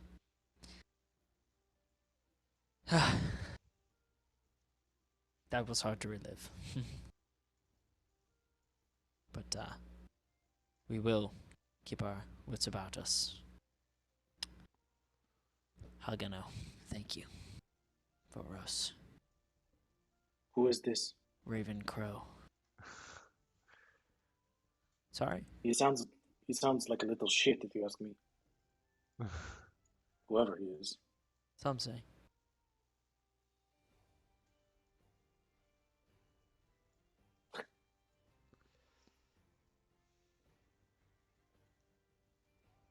Can I ask you one more question, love? I know you don't want to talk about this anymore. I'm sorry. Of course. What did you learn from thinking that you were going to die?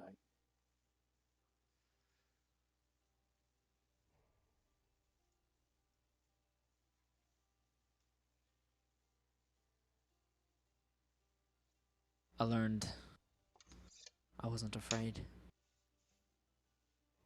As afraid as I've always been.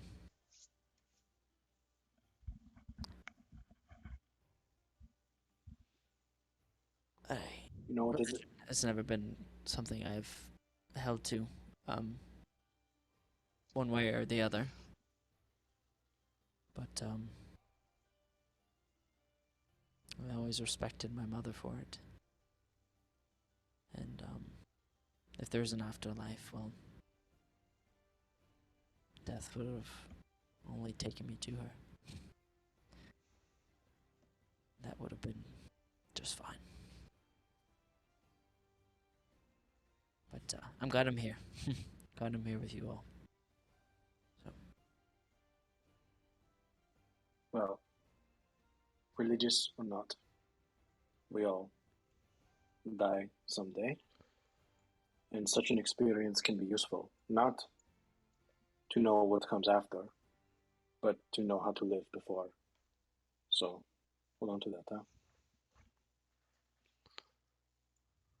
Anyway, I will stop bothering you about this. That brought me clarity. Thank you. That usually does.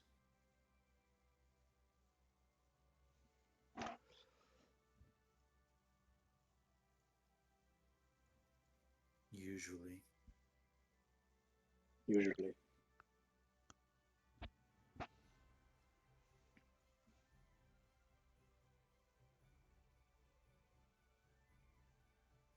So, Core, sing us a song.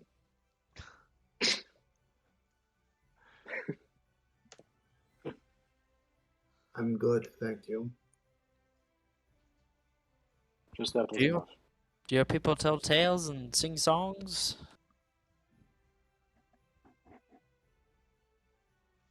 I mean, we focus most of our attention on the Dragon Wars. I mean, the only tales that I've heard of are from all of you and the books of various history sources. Not much of a storyteller, to be honest with you. I'm more of a protector of sorts. Doesn't help that the majority of my life I was, a slave. The only stories they tell you in there are stretched truths and blatant lies.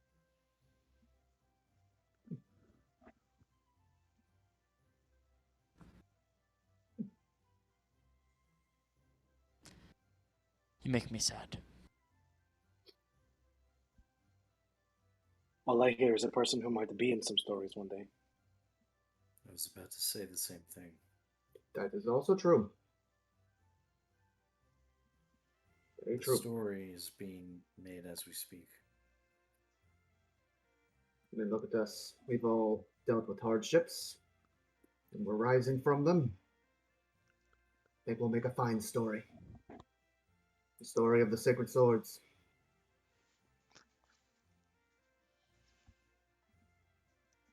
Isn't that counterintuitive? Quite. A bit, yes, now that I say it out loud.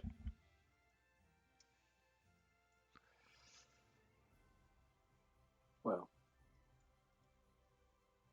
something cannot really be a secret unless it eventually becomes not a secret.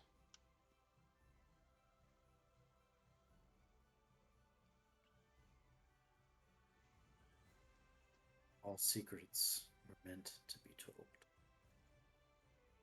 But is the deal of a secret only that only a select few know of it? That's why I've got this book here. I've written everything down from this conversation.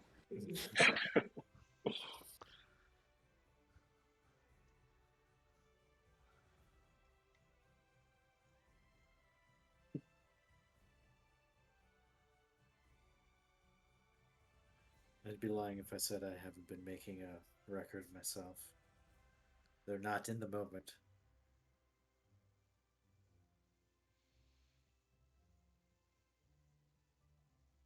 I would also just like to add that my people are quite musical.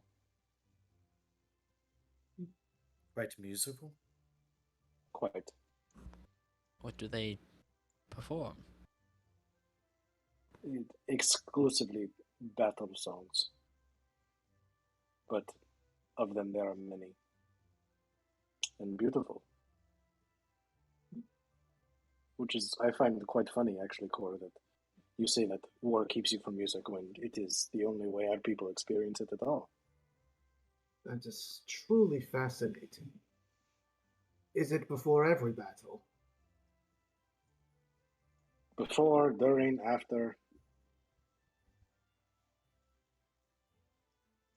And yet I've never seen you use any instruments yourself. We could be sort of a Oh. dynamic duo, the two of us. Most of the instruments are encased in here. All the better. As you can imagine, we are a larger people, so our vocal register is quite deep. Makes quite an intimidating sound to our foes. Guttural, even. Perhaps sometimes. Anyway, perhaps in our next battle I will show you. Yes. Feel free at any time if you want to do a little jam session. Well, I could do it right now, but then I'd have to kill someone. No, it's better that we wait for the right moment, I agree. Which is why I'm not singing right now, yes. Speaking of battle, we agreed to help the Dragonborn, right? What's our plan with that? Hours later. I'm sorry. I like the lore. Oh man, that's the best part. Well, obviously, we have to swim directly across the Lake of Ablution. Oh, if I have to swim again, I'm going to fucking rip my own horns off. We'll just take a boat. Two of us fly. A boat. About, can you cast fly on objects? No. That's more levitation. You could have had a flying boat. Wow. That would have been wonderful. Wonderful. That would be so cool riding into battle. Somewhere I sense a deep sigh from an omnipresent man. I don't know why I think this. Oh, my reaction there was in relation to something completely unrelated to what's going on here. So don't worry about me. Okay, I just saw your head in your hand. Wow, even the DM tuned out. No, no. It's related to the game, just not to what's happening right now. It's like, oh, when will they shut up? I mean that too. Oh, he's talking again. Oh my god, so much RP, guys. No, that's just Kevin. Sorry, Kev.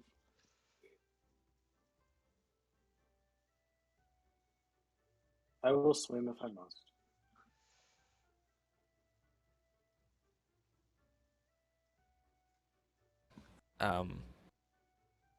Can we find a boat?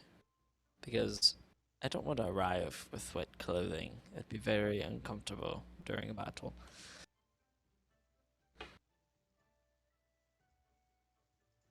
We took one to when we stormed the temple.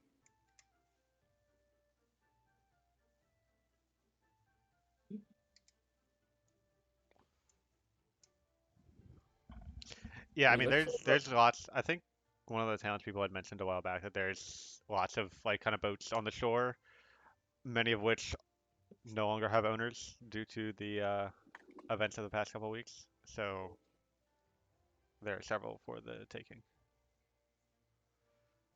Oh, Right. where's your duelist? Are they on the way?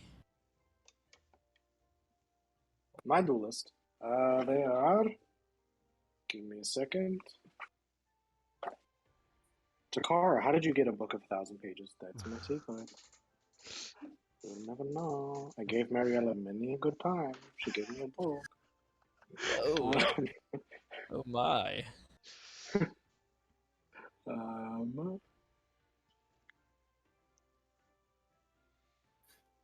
uh, I think I was only given the information that they are around, Let's like help. in the area. I mean, I think. they mentioned that they um challenge people to duels along like roads,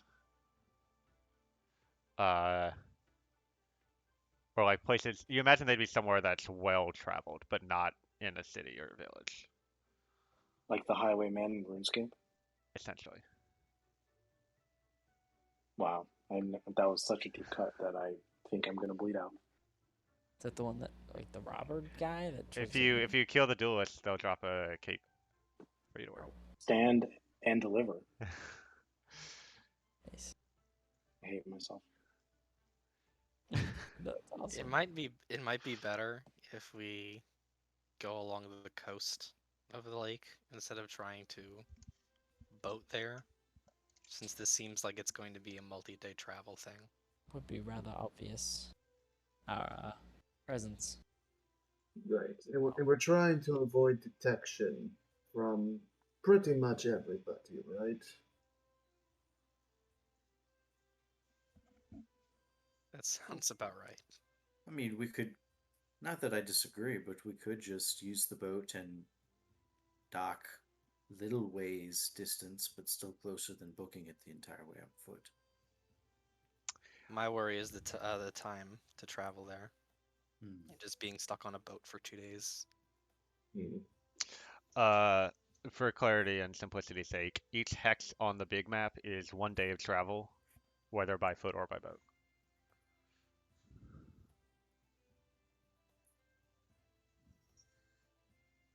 So So, it's like 1 day, or like 1.5. Yeah, I mean, when it comes to like days of travel, I would say that you could reach the opposite shore with like 24 hours of boat travel.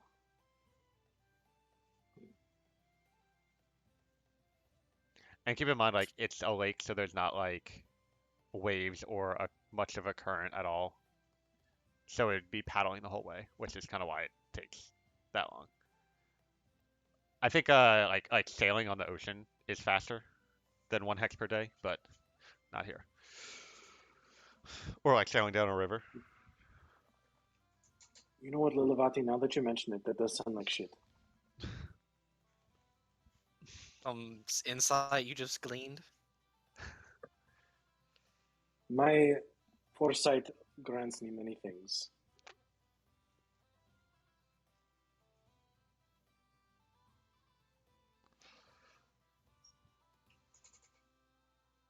If we go by foot, there's at least a small chance of encountering this duelist. Probably not a high likelihood of encountering him in the middle of the lake.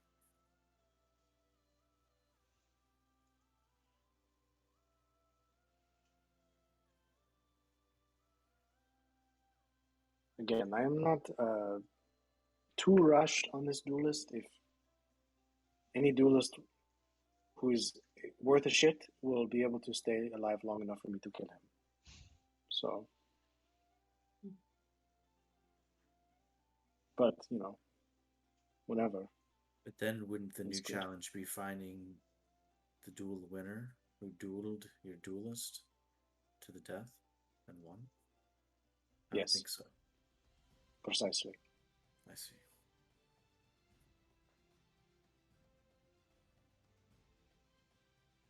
So Are we when should we going leave? now? Are we going north or south? Um, That's a good point, actually. where do we actually have to go? Hold on. Directly across. Looks like Oh, north is quicker, no? I'd say The they're about even. yeah. Would we have an inkling of an idea on where like Shyrus and his group would be heading, regards to direction? Um, there's plenty of like troops and people around town if you wanted to just like ask like where the fighting has been happening. Okay, I think I might want to try that, but I want to do it in a way that doesn't imply that we are going to be joining. As more of just like a hey, what's going on? What's the Yeah, scoop? Kind of gossip kind and of thing. they're not keeping it. So they would say that the fighting mostly has been happening near the Living Brook, which is this river. Um, they talk about how the Dragonborn hold one side, have been holding one side of the river, and they failed to make it across. Gotcha.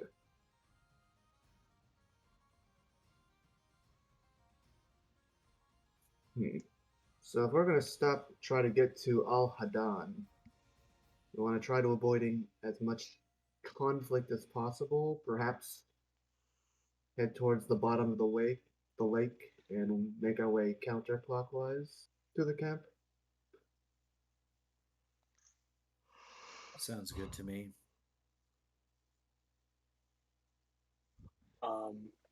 I also may have missed as a player. Mhm. Is our objective just to get to Al Hadan, or are we trying to get to the battle? Um, it's up to you. Trying to prevent the battle if it hasn't started, right? Oh shit. I mean, there has been battles already because you've seen the injured Deepwood Wardens, and it seems like there's going to be battles in the future. Um, Because if we want to get to the front line, then we should, assuming that our side holds the west of the river, then we should go north so that we're on their side instead of. We could cut them off, sandwich them What is this? in between their forces. This is Al Hadan, and this is us.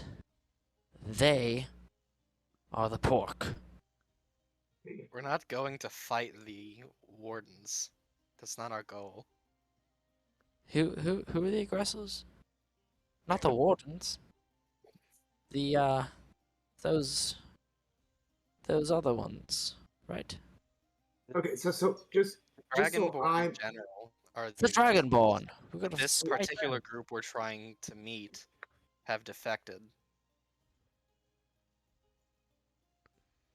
and their And camp the is wardens don't care, so they're just trying to fight all the Dragonborn. Oh, so the Dragonborn are in Al Hadan because they've taken it. they built it. The the defectors are in Al Hadan. Correct? Yes. Yeah. yes. Yeah, I like remember Sirius saw Al Hadan.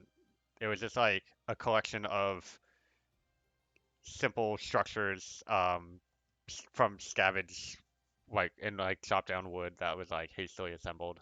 Oh, I thought it was just like tents and stuff. Yeah, Like, and there's like tents and stuff like that. Like it's a very much a like I thought it Ferrara was that is like shit. yeah, Ferrara is like referring to it as like a place and like a village, but it's very much like a makeshift camp for like a lot of all the deserters.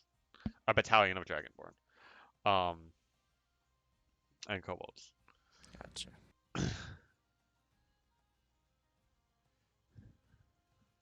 Have the wardens been fighting the defectors or just the in general Dragonborn invasion? So Farah said that there has been fighting between the defectors and the wardens, and the wardens have just said we've been fighting Dragonborn. So I don't think you currently have a clear answer on that. But if you wanted to like ask either Farah or one of the wardens in town, you can. But depending on how you phrase your question will affect what sort of answer you get.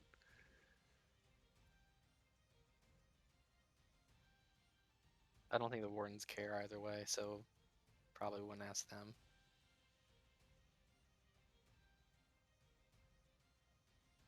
In my opinion, it'd be better to go south to avoid running into the wardens, and if there's any active defenses from the Dragonborn, they're most likely focused the northern side of the lake.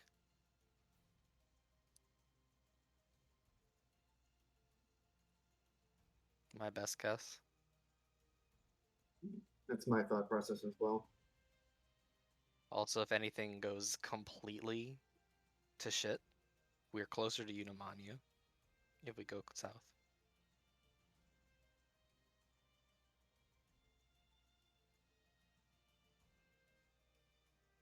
Perfect.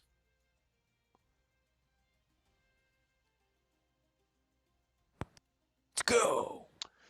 All right. Well, wait. When do we want to leave? Like, what time? Yesterday. I like Now that answer. o'clock. I like that answer. Assuming it's, like in the morning.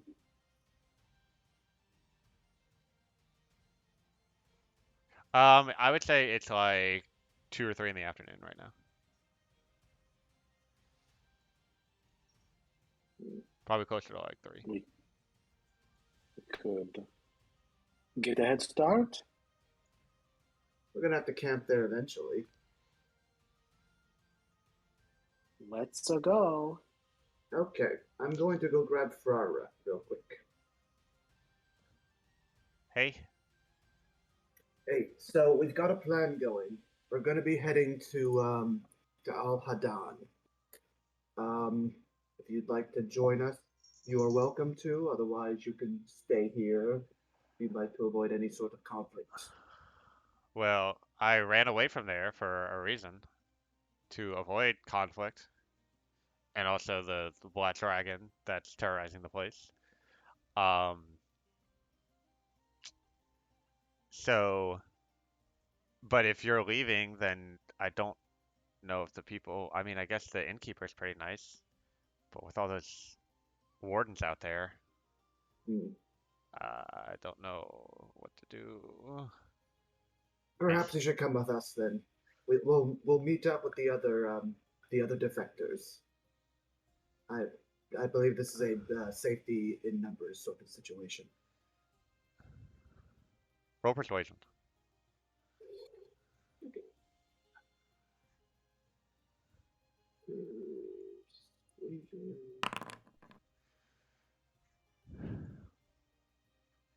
And you think those numbers will be enough to keep me safe back there? I believe with us, you should be fine. Okay. I trust you more than the other deserters. You seem to have much more of a grasp of what's going on around here, so. Alright. I'm ready when you are. All right. Let's all meet up. We'll head out as soon as we can. Alright, so you gather your things, say a few goodbyes, and make your way out of Kanatra as you start heading southward. I would disguise self out of the village. Yep. Alright. So, as you travel for the rest of the day, can I have everybody make a survival check? And 50% or more of you need to pass, or else I have loss of hit points. Should I just you've take had long like rest? yeah, just take a long rest. You've had like 3 long rests. Ooh. Oh, natural 20s count as 2 successes. Is this survival? Yes. Oh no.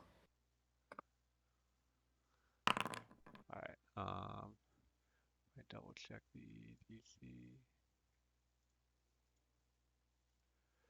Okay. Guys, we're awesome. Where This just is... in. Okay. Yeah. So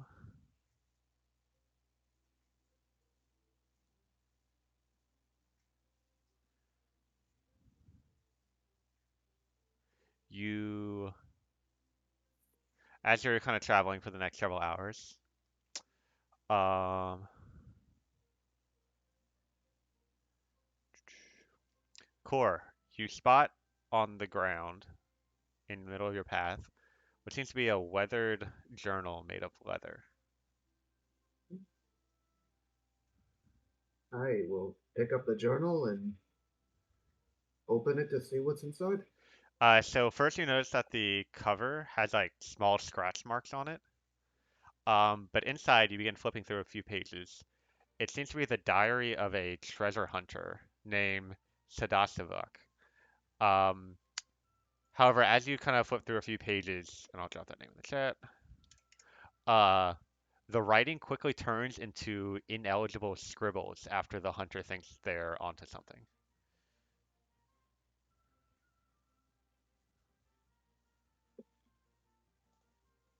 Yeah. What could this mean? What could this mean? Fellas, have a look at this. Can anyone make out this chicken scratch?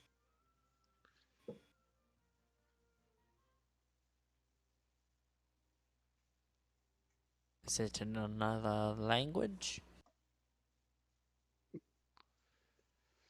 I mean, I don't know. Does it seem like it's another language? Can I Uh, check it out? Does it seem?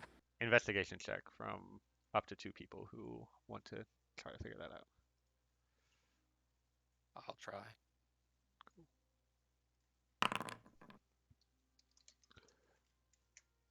We need 21.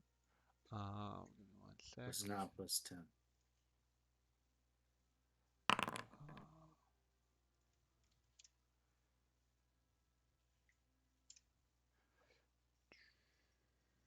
Man.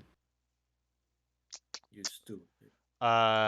Yeah, Lilavati, you're fairly certain that this is no comprehensible language, but something caused this individual to descend into some sort of madness as they pursued this treasure that they describe. Um, they something or someone destroyed their mind at some point in the writing of this journal. Um, this is not a good sign. Um, it seems that whoever wrote this has gone insane and just started writing down random scribbles. Interesting. Probably not a good time. Oh well, let's It's shelve this. it's worrisome that we found this here. Mm-hmm.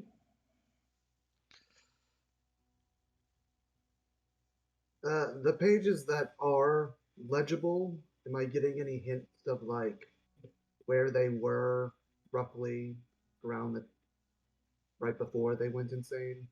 Am I picking up any like landmarks or Make names, a towns, or make anything? a hmm, either an investigation check or a survival check. Your choice. Investigation or survival?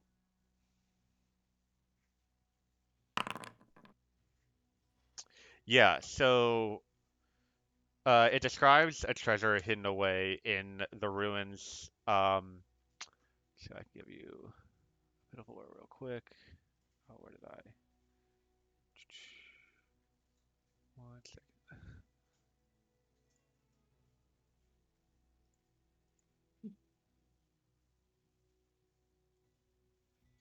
Where did I?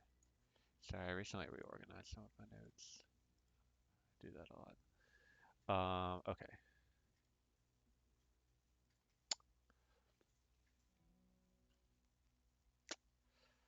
Um, yeah, so it describes ruins from the Sixth Lost Era, um, which was thousands of years ago, um, and prior to the arrival of humans in Eochora. And you recall in your journey that the kind of ruined outpost where you first encountered Zelpali and where he performed the ritual that swapped him with Storkoven. Hmm. Um, you remember those ruins bearing the distinct architecture of the Sixth Lost Era. Hmm. And you're like, probably. So it's like getting late, like you probably have an hour or two before sunset, but if you were to head south for 3 or 4 hours, you would arrive at that location. So y'all are kind of like, can I? Here. Um, let's go ahead and shelve this for now. We don't need to worry about this. There are far more important things. But perhaps if we're feeling up to it later, we can go for a little treasure hunting. I'm just gonna put the book in my bag of holding. Liam, can you update the list of shit that we have on our agenda? Oh, yes, I am. I am updating it as we speak. Oh, Nice. side quest pending. 12 out of 16. Cool. All right, so y'all continue on for the next couple of hours, and it gets close to nightfall. You want to look for a spot to make camp?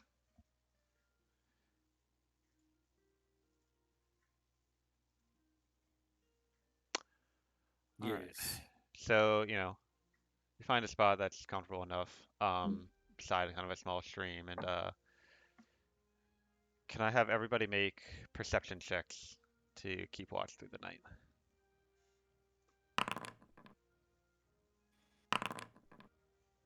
Perception's one of the ones. Oof. Oh, Yes. thank God. That is an 18. Um, oh, just quick reminder, my special rule only works if you're proficient in the skill, but it looks like you are. Yep. All right. Um, so Mine was actually a 13. noted.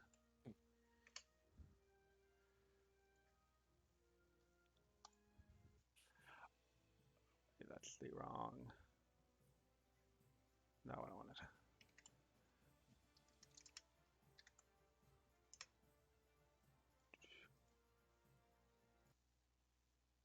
This will do.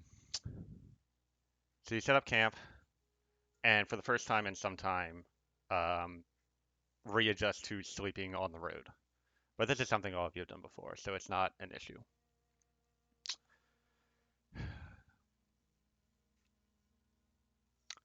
Sir Coven, you are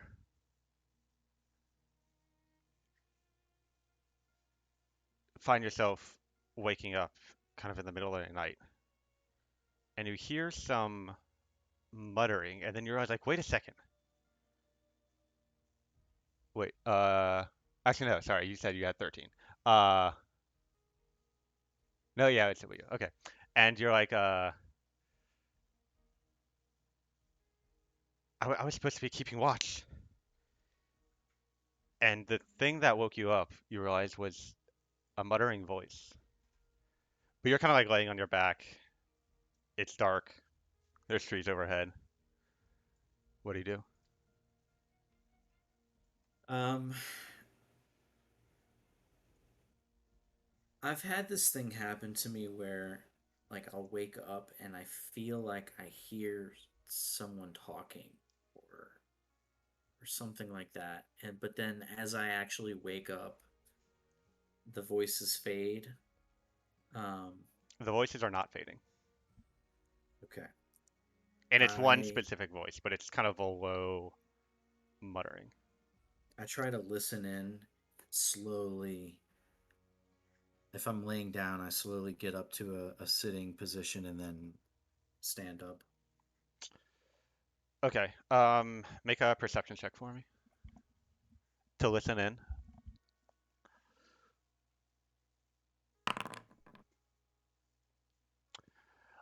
Yeah, you can distinctly tell that this is somebody casting a spell, and a powerful one at that. And as you get up and look around, you see your companions were all resting peacefully. But standing above Love, you see a silver-scaled dragonborn holding a large scroll in his hand as he's reading from the scroll. What do you do? I scream at the top of my lungs and start running towards him to try and like tackle him to the ground.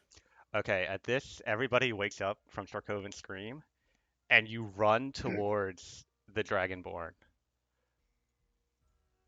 But, you know, as you start running,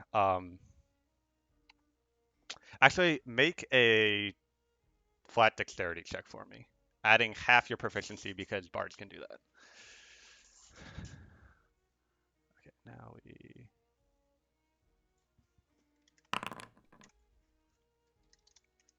Half my proficiency, you said?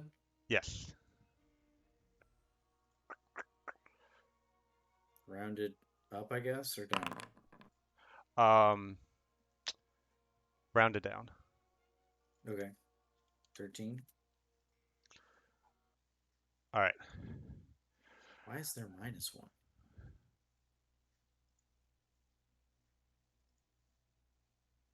Oh wait, the plus one was, is your dex -1? Yeah, your dex is -1, but it was already adding the plus one, so it would actually just be 12 because Foundry is smart. Anyway, you don't quite. Well, so what happens is he finishes the spell, and then when you're 5 feet from them, you suddenly slam into something, but you don't see anything. It's as if there's like an invisible wall between you and them. And he looks at you and just kind of laughs. But everyone else is awake at this point, including you, Love. And Love, you see standing over you, stowing a spell scroll, is Mihi Majid.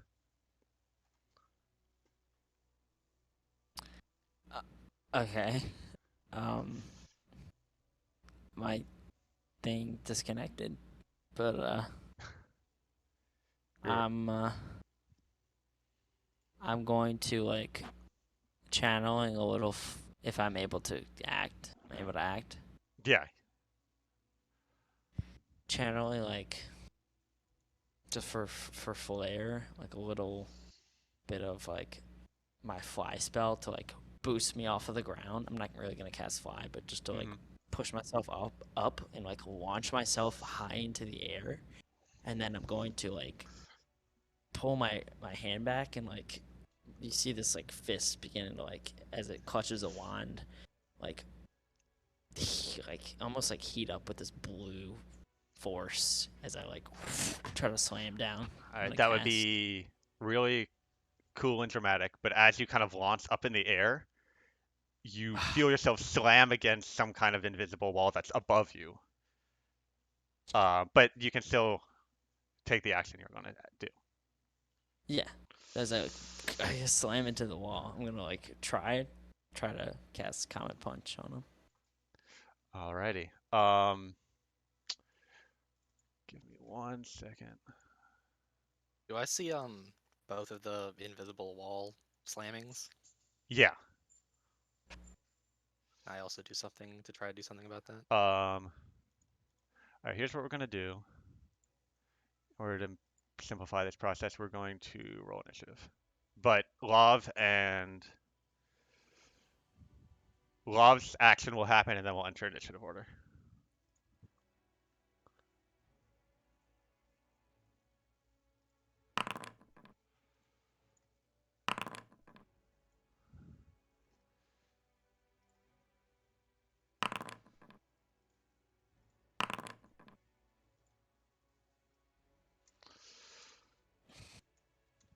Oh, and just for a quick clarification, I have used this battle map before, but you're not at the same location. There's only so many Choco battle maps in the world.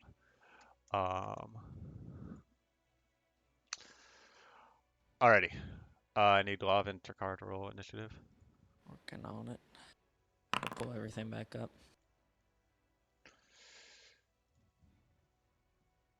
Oh, was I not in the thing? Oh, I was. Okay. Alrighty.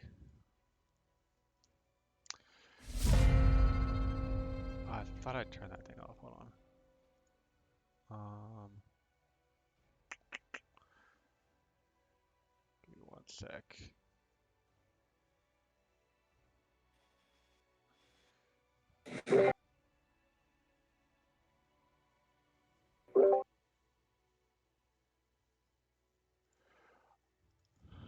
All right. Yeah. So he pulls out another scroll that he's going to read as an action. And you see, as he does so, the kind of words float off of the scroll and disappear into blue kind of sparkles as they fade off. And then a blue circle appears next to him that's shimmering with magical energy. And it sort of forms like it spins and forms like a kind of egg shape and then vanishes. And standing where it vanished, you see, and it's like right next to him, um, this individual, and he's holding a glass of wine, and it's sort of like, oh yes, and of course, and then he stops and looks around. Let me, and seems very caught off guard. Where is okay? Alrighty, Love, you're up. I'm gonna continue watching. Oh right, yeah. Yeah. Okay.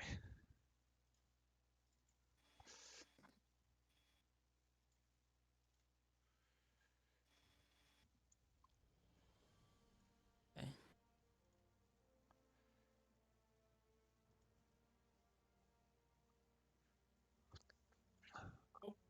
Jesus Christ. What in the world? Okay, hold on. There's actually a few things going on here. Give me a second.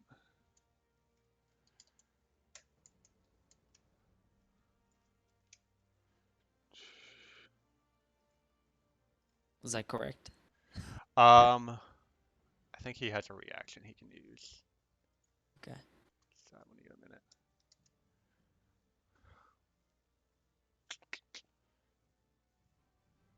Because these guys do not have simple step walks.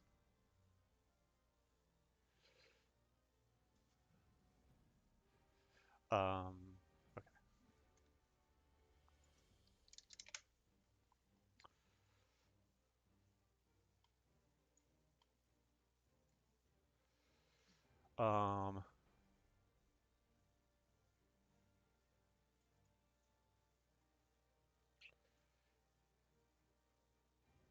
All right, so your to hit roll was 19. Okay, so as you go to strike him, you see suddenly from beneath his clothing and all over his scales, all these different runes light up across his body. And when you, let's see, when you go to strike him with this punch, the one of the runes flashes and there's a flickering shield that blocks the attack. Of course. But then that rune, so he has a green, white, blue, red, and black runes. And the white rune vanishes when you hit him.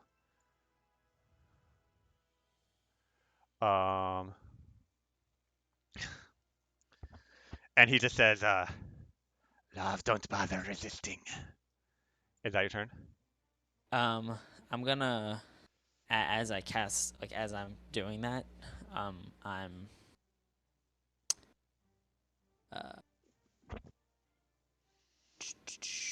activating my rune of offense, Okay. level 3, and that's going to make me, unfortunately, incapacitated until my next turn. So that's it.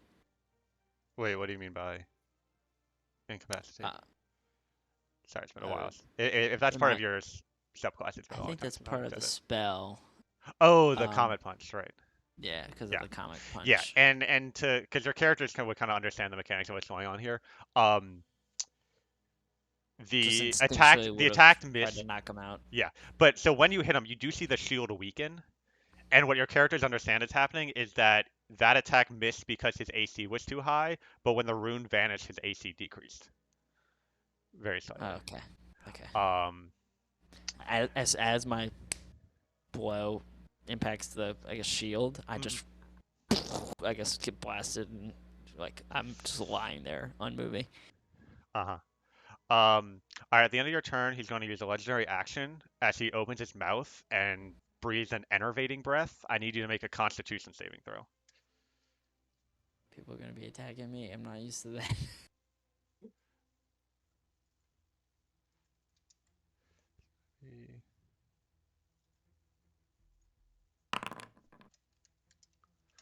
All right. Oh.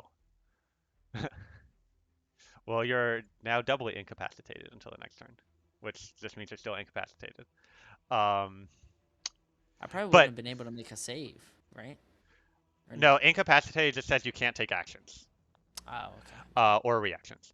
And the rest of you see this like strain, like he opens his mouth and this like breath spreads out. But it goes uh 5 feet and then seems to strike this invisible barrier. I can see if I can do this. Okay, so actually Sarkovan would be like here. Um,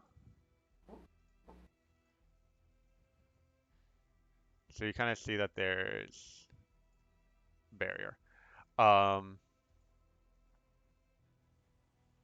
actually, it would have spread around a bit more. So kind of like that. Yeah, Lilavati, you're up. Um, I would like to summon Mozilla, like Hmm. right next to, like right here, if that's possible. Let me see. Hmm.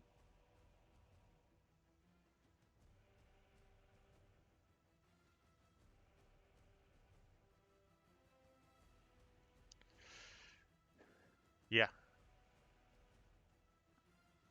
If I can. So yeah, you can drop me Mozilla right there. Where the fuck is he? There it is. Um, so everyone in a 5-foot radius 10-foot radius needs to make a dex save. That includes Lav, Mr. Nobleman, and ya boy, Mihi. Mihi. All right, so let me double check some things.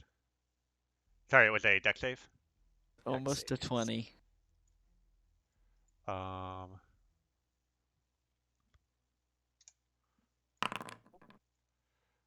all right, and then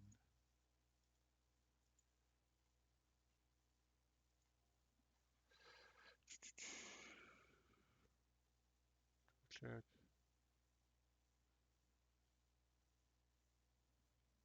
I have a question for the DM.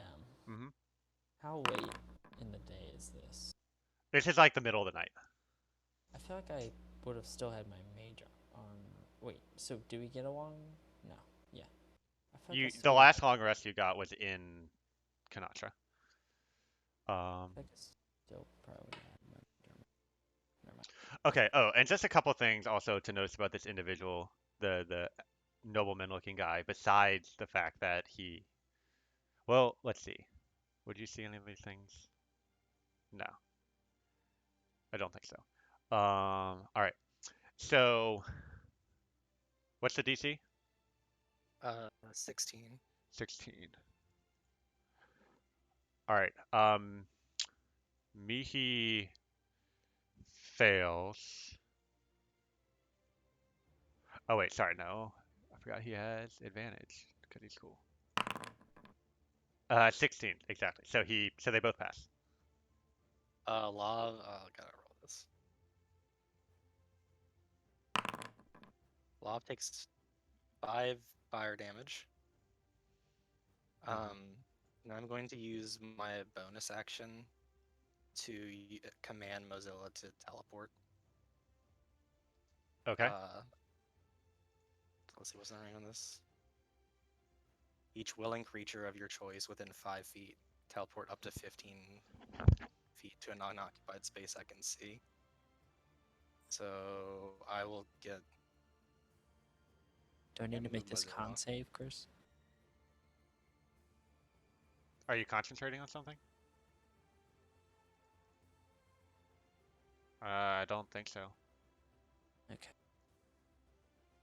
Chris, I can't move Mozilla. Okay. Sorry, ping where you want to? Right here. Yep. And try and drop love here. Yep. And that is my turn. Alrighty. Let's see.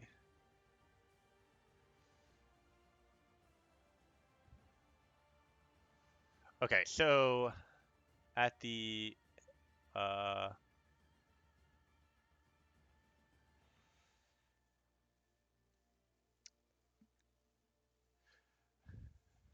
end of your turn,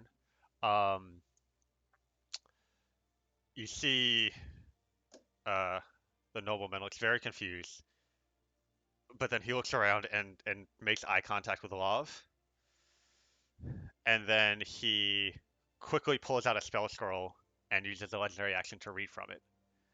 And as he finishes that spell, you see he starts pulling out spell scrolls and reading them like super fast, like instantaneously. He goes through like 4 of them. It's kind of like the Doctor Strange, like where he's like looking around and doing all this stuff super fast in Endgame or whatever. And in that time, you see several things happen.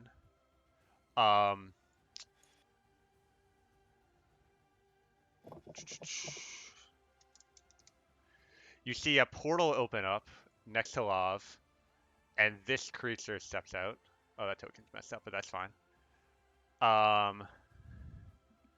As well as, yeah, just that dude. You see 7 bright sparks of light appear around the nobleman's head.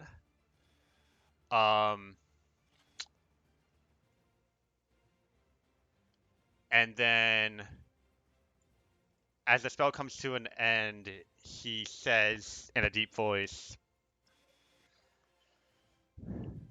"Please, stand still and do nothing until we've had some time to discuss what's happening. And I need everyone to make a wisdom saving throw."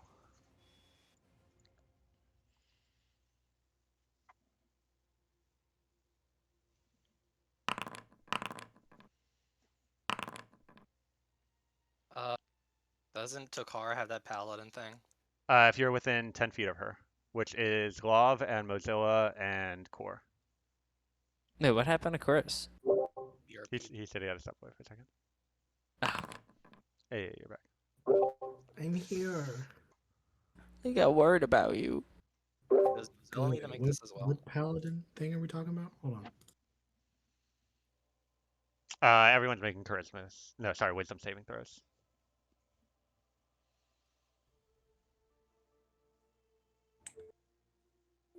Uh, And what was it? Advantage or? Plus her charisma bonus. Okay. so you get +4 if you're within 10 feet of me. Which includes me, I just realized.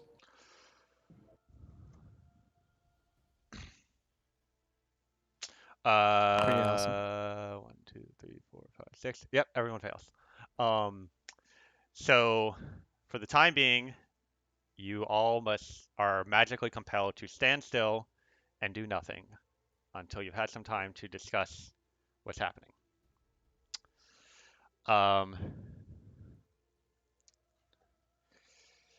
And then he turns and says, "May he drop the wall." And Mihi waves his hand around. And he runs up to embrace Love.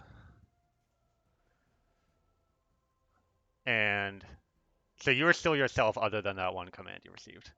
I can't move. You can't, he says stay where you are.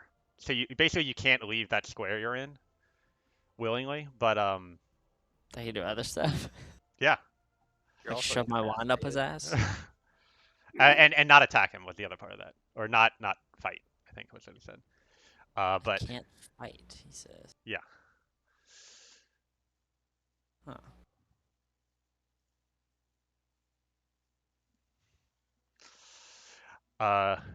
Well, he wraps his arms around you and he says, "My son, I thought you were dead. We hadn't heard from you in days." And he steps As back he, and, as he tries to wrap his arms around me, I'm gonna cast invisibility on myself. alright, Like before he gets to me. okay, he's, I mean, he's smart enough to tell what spell invisibility is. Or here, I'll have him roll Arcana just to make sure. And hey, we don't need to Are we have. still in combat order? Um, if people, yeah, I guess so. So he'll do that on his turn then. Sir Coven, what are you doing? Yeah, I think it's important to tell what each person's doing in this moment. Unless, Well, wait, what did he actually accomplish okay, during his so let me reaction? rephrase that. So he cast all those spells as his legendary action. Okay. So he would still be here, and he's about to run towards Love, basically. Okay.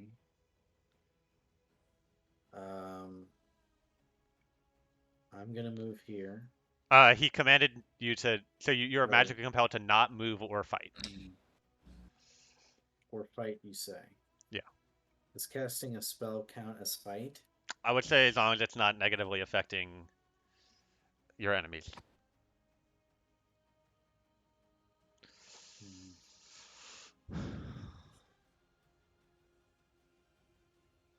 Okay.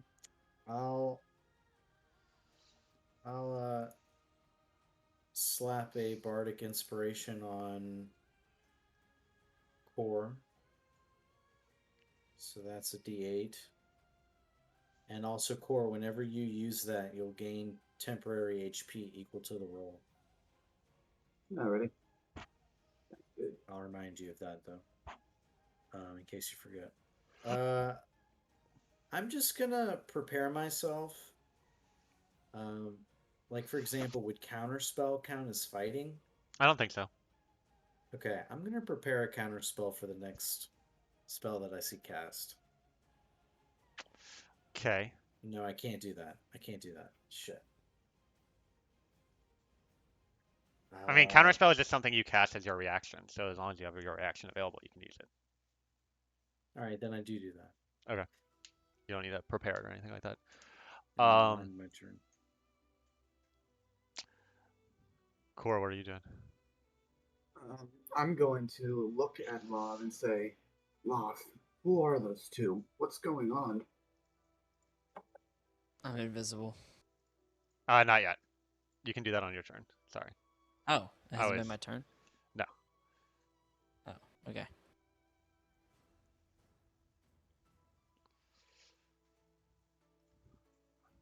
Do I respond now or on my turn? You can respond now.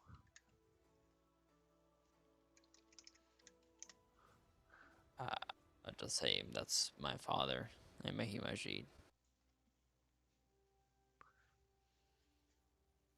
That's Mihi Majid. Correct. Oh no, that's what Core said in response to Mhm. Lov's response. Gotcha. I see. Oh, and I don't know if y'all noticed, I did add a new thing where you can hover over a token and see the full portrait in the bottom left corner. Although if you have like the battle thing open, it might cover that up. That's annoying. I think there's a setting to change the position.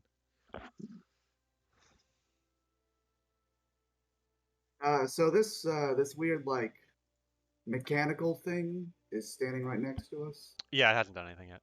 Although I should have Okay. initiative for it. Okay, cool. Gotcha. So he can't attack or move. Correct. Yes. Or you can't fight, which would include like spellcasting against them. But you can do like bardic inspiration or self buffs or whatever. Okay. I don't really have much I can do. Yeah, there's not much I can do. All right.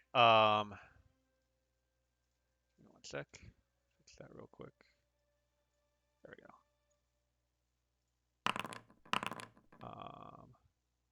And he was at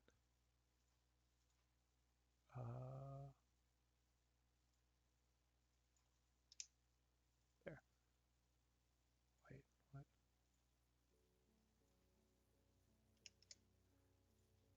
There we go.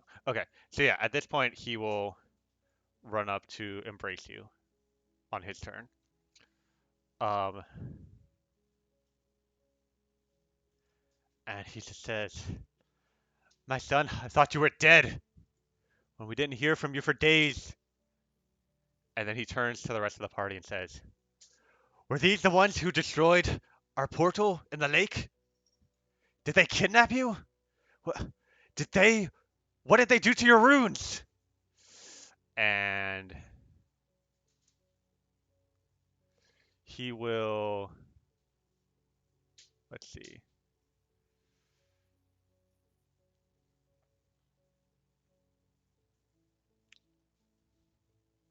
No,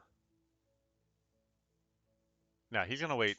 You can respond to him if you want to say a quick sentence or two, or you can wait till your turn to take more actions.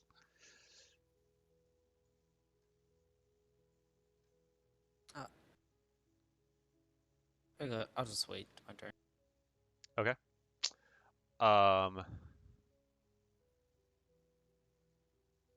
As he looks around, he will grab he pulls a small stone out of his pocket and throws it up in the air, and you realize it's a blue sapphire, and it starts orbiting around his head. And he draws a rapier from his side as he looks to the others. But just waits.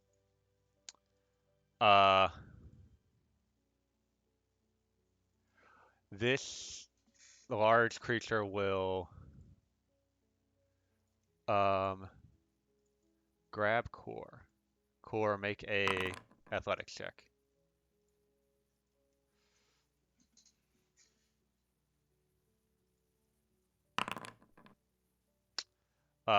Yeah, this large stone arm reaches towards you, but you just push it away.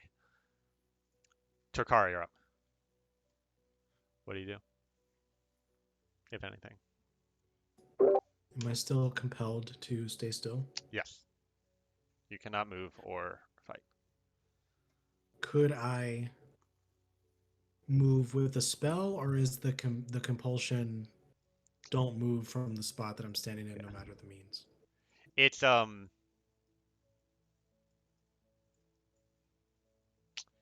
you very much want to stay where you are right now.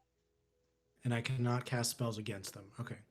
You very much want to stay where you are, and you very much don't want to fight these people. That's okay, how well, all in of you that feel case, right now. I do want to help my friends, though, so Yes. I will cast Bless on... I forgot how many. I think it's 3. Hold on.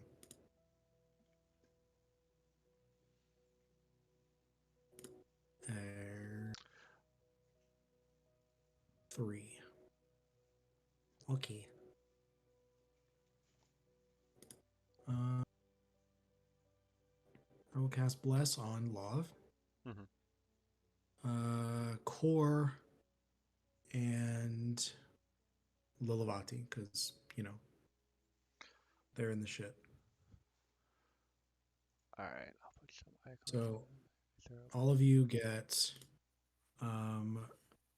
plus a d4 to all attack rolls and saving throws.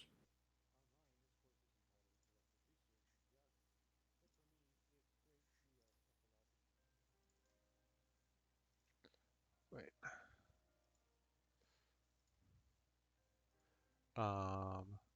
Plus and plus. Cool. All right. Is that your turn?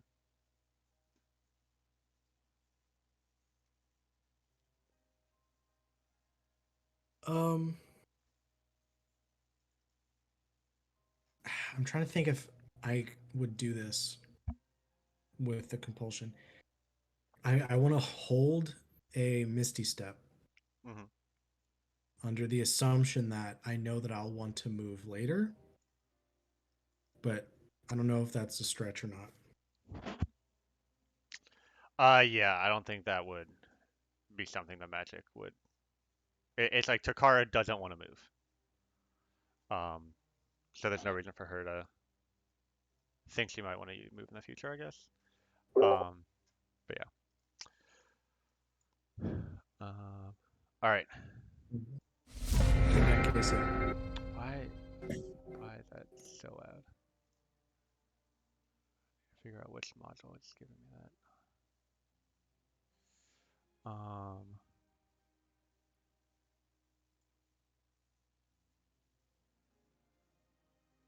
Okay, so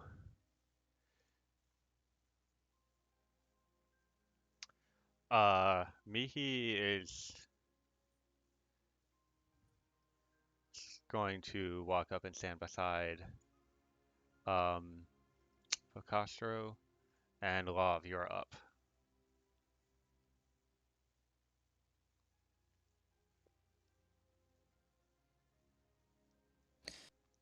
I'm gonna try to, without being seen. Is Love still incapacitated? Yes. So I can't take an action. No. I can't do anything, basically. Essentially. Okay, just get me. You can talk though. I'm incapacitated. Can't take an action. You're the DM, so I don't think I want to talk. That's fair. I don't think Love wants to talk. The entire description for incapacitated is an incapacitated creature can't take actions or reactions. Talking is not an action or a reaction, so if Love wants to talk, he can, but Yeah, sure. I'll say,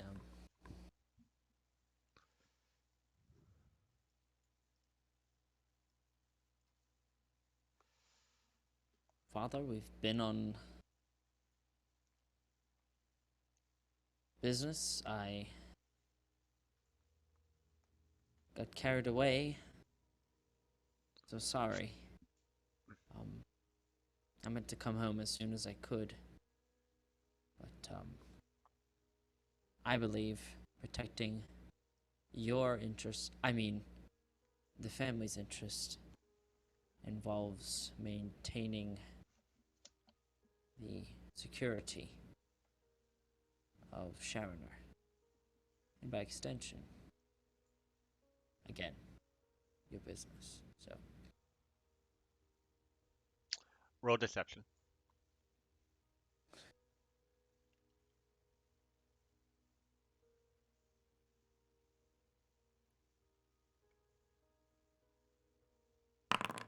it's just saving throws or attack rolls. Oh, shit. Yeah, Bless doesn't help ability checks. Alright.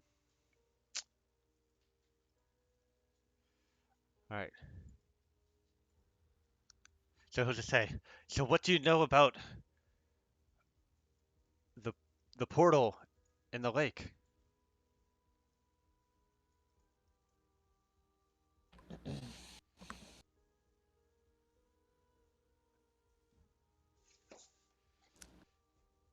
I don't know what you're talking about.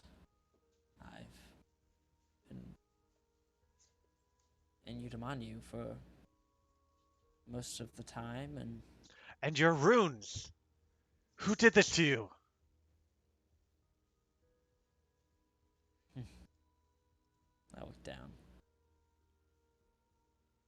And that faint smile is gone when I look up.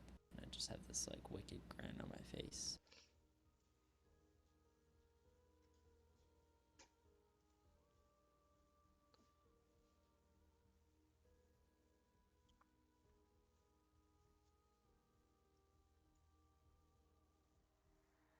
Take me.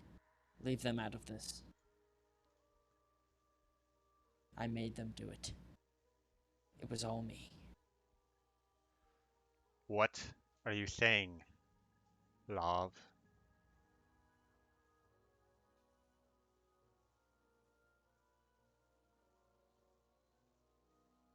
I'm saying, stop being a coward and fight me like a man.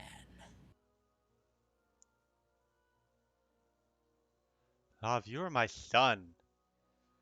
I gave you such wondrous gifts, and yet you would desecrate them. You want me to fight you. Why would a father fight his own son?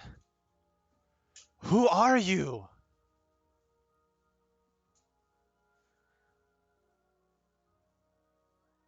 Like you see sweat. Like my face is straining to move. Like I'm trying to move with every fiber of my being. To clarify, like it is a charm spell. Like you don't want to move and you don't want to fight him, but also like all that hatred is still there and the emotions you're feeling are still happening. It's just like you don't want to get physical, and that's Right, right. yeah. And like it just it's conflicting with the spell, so I'm like Yeah, for sure. I don't know what to think or to do, and a little poop comes out. That's just real life. Yeah, that's it. Oh, it's my turn? No, yeah, I mean, do you respond to I him? don't have, I I mean, don't have anything to do, so okay. that's it. I mean, does anyone else have anything they are able or want to do? Lilvati, what do you want to do? I cast Dispel Magic on Core. I try to dispel the charm effect. Okay, so yeah, we'll go to your turn, and let me double check. All right, you need to roll the wisdom Is it? check to overcome this spell. Yep. 24. Core, you feel yourself freed from the effects of this spell. Is that your turn, Lilvati? Just a question. I assume like if I tried to command Mozilla to do something, they're also under the same restrictions. Yeah. Mozilla Okay. is affected by the spell as well. Okay, that's it. That's all I got. Okay. All right, Sir Coven, you're up. If you're I doing can anything. also try to dispel the Yeah, effect, but I can only do it on one specific person. that's how dispel magic is one target. Yeah. I try to do it on Turkara. All right, make a charisma check.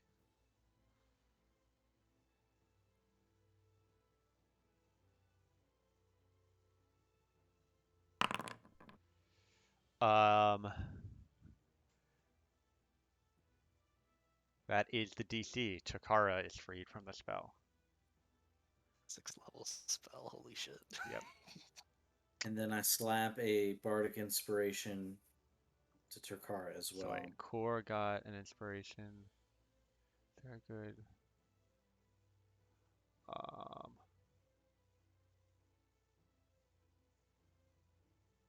There, we'll do that one. All right.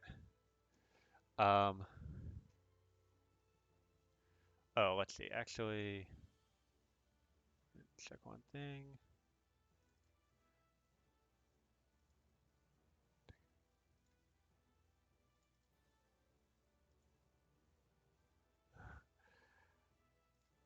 Yeah.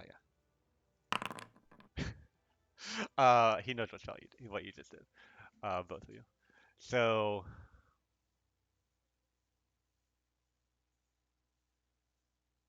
Holy shit. oh wait, can he? Okay, yeah. So he is aware that they have been dispelled for sure. Core, you're up.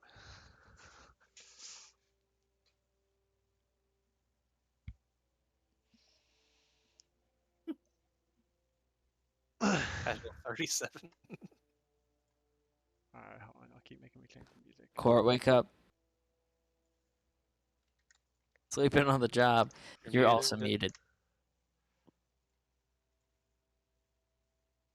Thank you. Oh. So you're freed from the effects of the spell. You're blessed. You're bardically inspired. What do you do?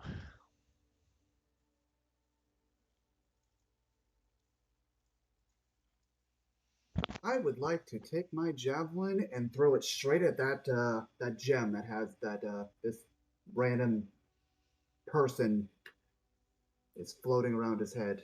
Okay, it is a small target. It's moving very quickly, but you can attempt that if you'd like. I will attempt that. Okay, make an attack roll. Okay.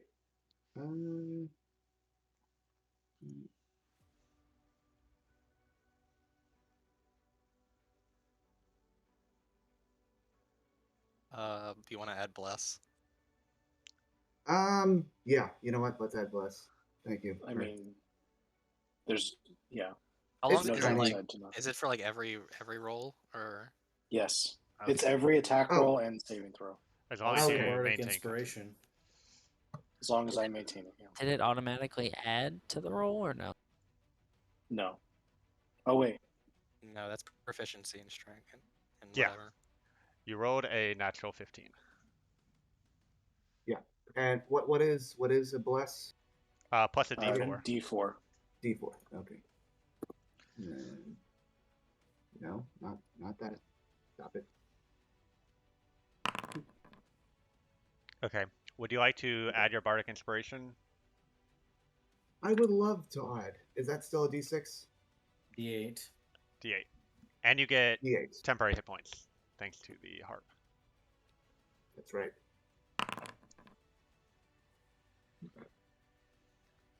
27 total. 27 total. So check this out. You throw the javelin and you strike the stone, knocking it out of its orbit as it flies to the ground and lands right here. What can I do? Let's go real quick. Come on. There we go. Falls on the ground over there. And he looks shocked and turns, sees where the stone lands and turns back at you. And you just see this expression of pure fury come across his face. And just, how dare you assault a coin lord of Astaria? It's still your turn. Okay, I would like to action surge, and I would like to grab Lov and bolt away from everyone. Okay, so you do have an extra attack before you action surge, Mm-hmm. if you'd like to use that. But that's up to you. Right.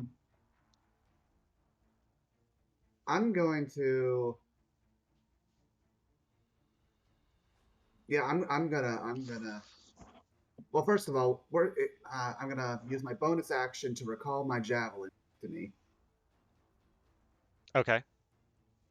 Or would I have been able to reach it without having to throw it? Because is it 10? Is it 10 feet? No, it's like I don't. 30 feet away. 5, Okay, 10, 15, okay, 20, never mind. 25. Yeah, I will recall my javelin, and then. How mad does Love look at this dude right now? Do Love? I sense the rage growing inside him? Like I want this man dead, or is he just like, what's the level? Love. Constipated level, from what it looks like. He brought his brown pants. I'll be right back. Bruh, it's 12:20, dude.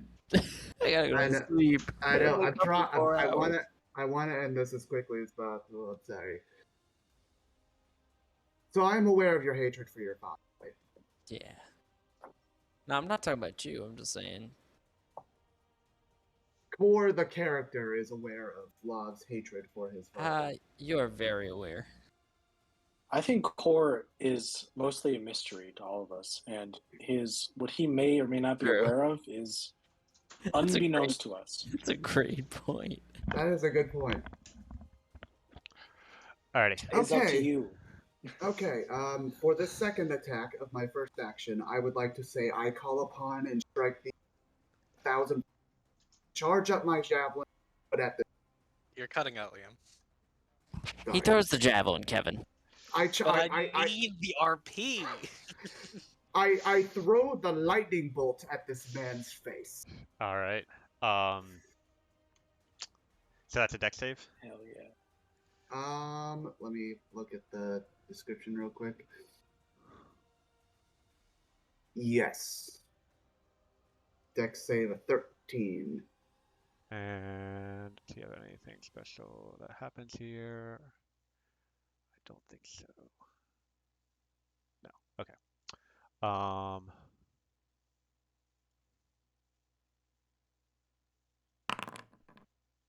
Pass. So he makes the dex save, okay. Yes. Does Mozilla need to make this as well? Oh no. I didn't even think of Mozilla. We're Yeah. make it. I mean, Mozilla is basically between. This may have been a mistake. No, you're good. This is probably a benefit, actually. If I get a free dispel out of this.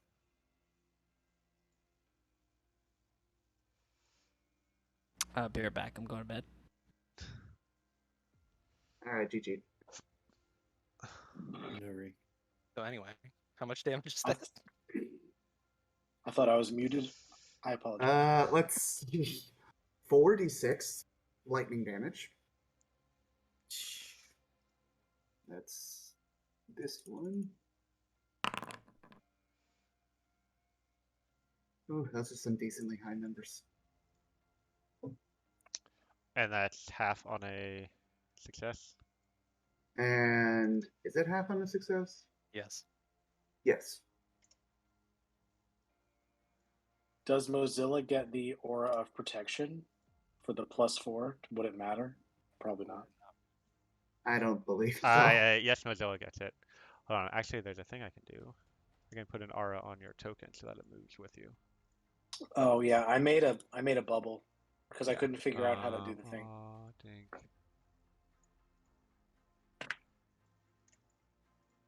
There you go. He's back. Quick nap. All right. All right. So Core, that was your second attack. Yep. Okay. Okay.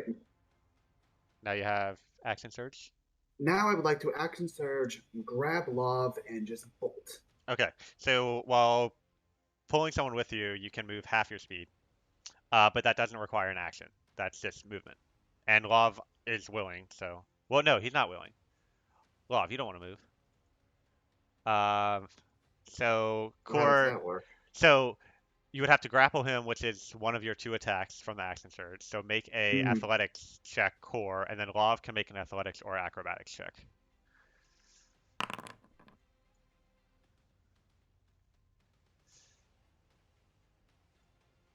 If those count as attacks, they get bonuses from me. But They are not attacks; they're ability checks. All right, so you grab Love, and you can move up to half your speed, bringing Love with you.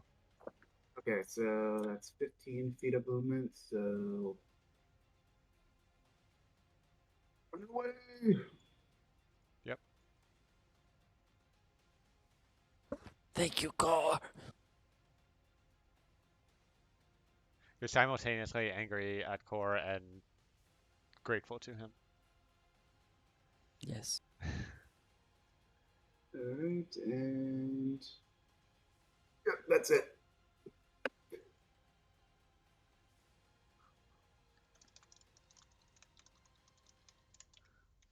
All right. Also, as I'm running away, I yell, "The gem!" well, don't tell him that we're gonna grab it, you silly goose. Alrighty. At this point,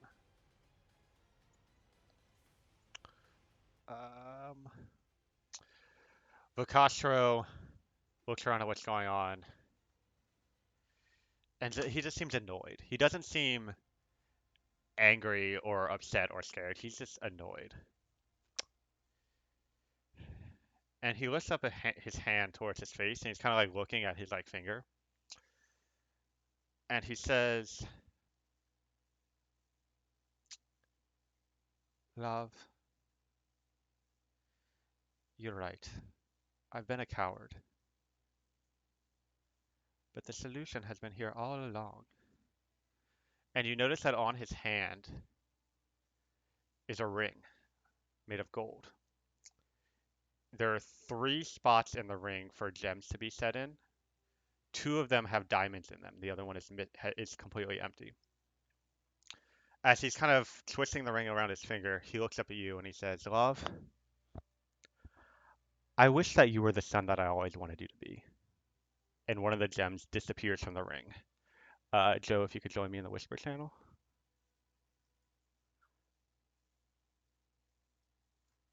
For me? Hello. Hey? Love is now exactly who Vocastro wants him to be. I'll let you roleplay that the rest of the session, but after the session, he'll be an NPC under my control. Wait. Can you? I know exactly what you mean, but can you just say it expressly? Vocastro cast Wish using a ring of 3 wishes, and Oh wish my that gosh. Love is exactly who Vocastro wants him to be.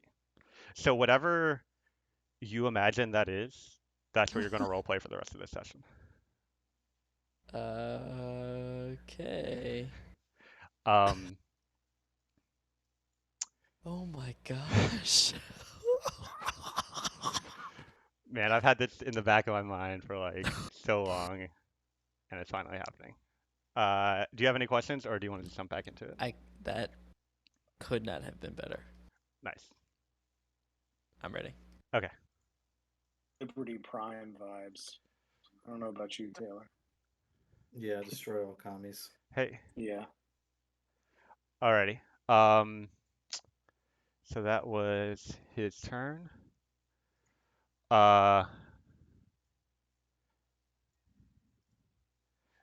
then he says, he looks towards the construct and says, "Grab that dragonborn, will you?" And it steps up. And how many? Let me check. I wasn't paying attention for. Okay, he gets 2 attacks. So he's gonna try to grab Core again. So Core, make an athletics or acrobatics check.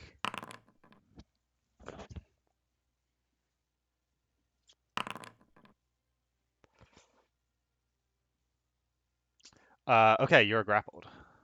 Oh, Although you use your bardic inspiration. Wait, no, yes, but I you're did. still blessed, but blessed doesn't affect that. So you Mm. are grappled. Yeah, and that's gonna end the creature's turn. Takara, you're up. Okay. Misty Step to Yep. here. Okay. Pick up the stone. Mm-hmm. And then I will use, let me make sure I'm measuring this right. I don't know how helpful this will be, but I'm going to do it anyway. Whoops, that's not what I wanted. 1 second. Apologies.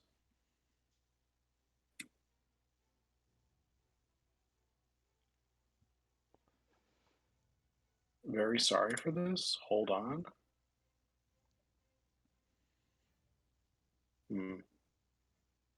If I use the longsword ability, will I hit Love as well from this distance or from this angle? Let me double check. 5 foot wide line. I would say that you can hit just Mihi or Mihi, Vocastro, Love, and Mozilla. Ooh. I don't want to hurt my friends, but boy, is that tempting. Okay. If you're gonna No, hurt I'll me, just. go for it. I can take it. You're the one person I cannot hurt because you have the thing. Great. It's just gonna bounce off your shield. Okay. Yeah, I'll just do this. So. Oh, I can't. It's a bonus action. Never mind. It would cost your action, but because you can, my rule is that you can use a bonus action as an action. You don't remember that. Sorry. I have not planned this correctly. I apologize greatly. 48. Okay. Phuket. Yeah, I will do that. On just me? So, yeah. So they need to make. Ew, DC 13? Gross. 13 dex. All right, let me check. Yes.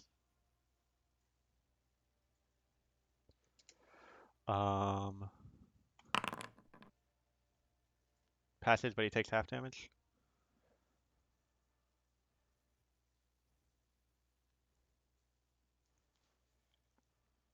Is that right? Oh wait, it's right there. Yeah. Yeah. So go ahead and click the damage button, and I'll apply half. Right. I must roll the attack before rolling damage. What if I just rolled 44 or 40? That's fine too. 48. Oh my god.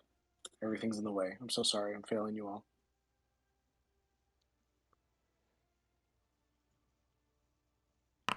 Okay. All right, so he takes half, which would be 9. And then you notice that that does not do as much damage as you would expect, as the shield from his runes blocks some of it as well. But then the black rune vanishes from his body.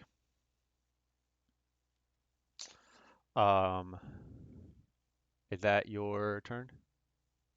I'm just gonna move to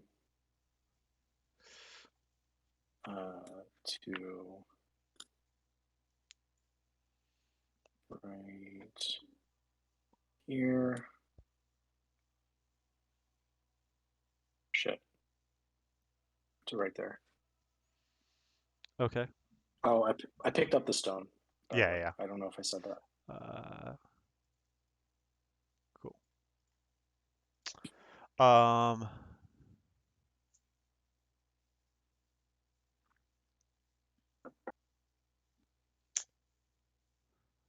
Let's see. Yeah, so at the end of your turn, Mihi will use a legendary action as he raises up a hand in front of him, and then with his other hand, he like digs his claws into the back of his skin and starts like tracing out a rune on his hand. And then there's a flash of energy, and I need everybody, each one of you except for Love, to make a charisma saving throw. Oh no.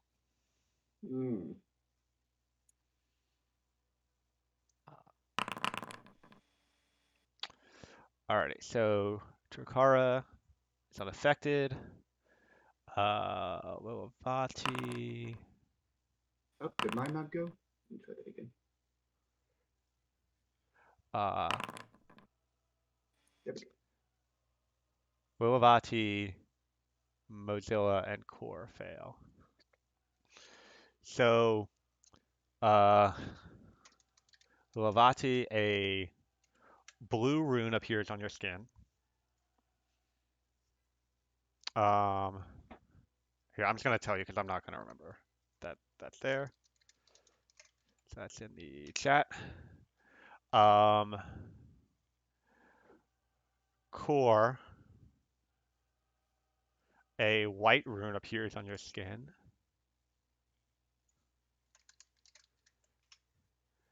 And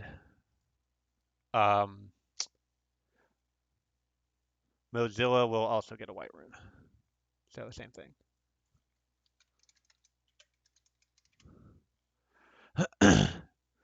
All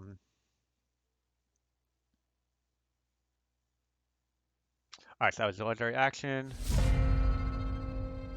It is his turn.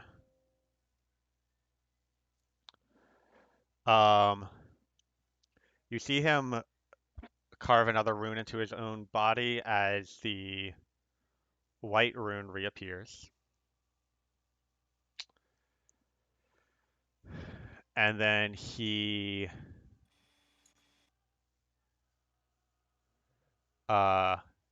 steps here and will go at Takara with his claws.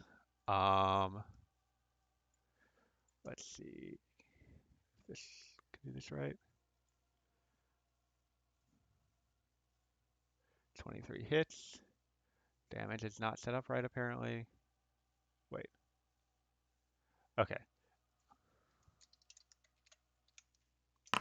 You take 9 points of slashing damage as his claws rake across your skin in various quick motions, and then the cuts that they leave behind will flash red as you gain the red rune. So you're Takara. You know what? I'm gonna use a legendary resistance to say I don't. Nice. If only I had this. And then he'll make another attack on you. Nah. Oh no, it's a dot. um,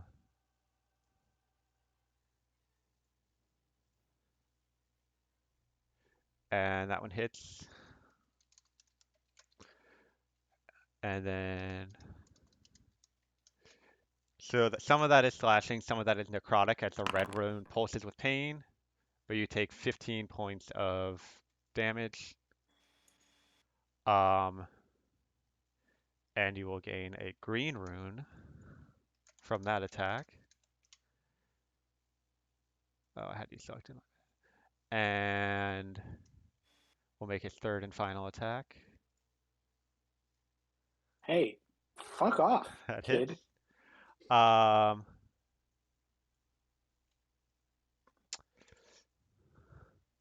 Okay.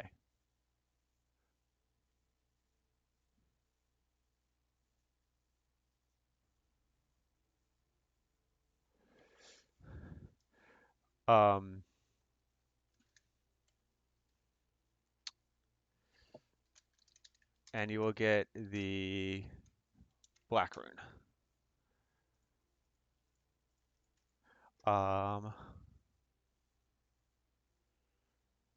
Okay. And that's his turn. Lav, you're up. Am I? Are we still? Is this still the movement spell still active? The charm. Yeah. I'll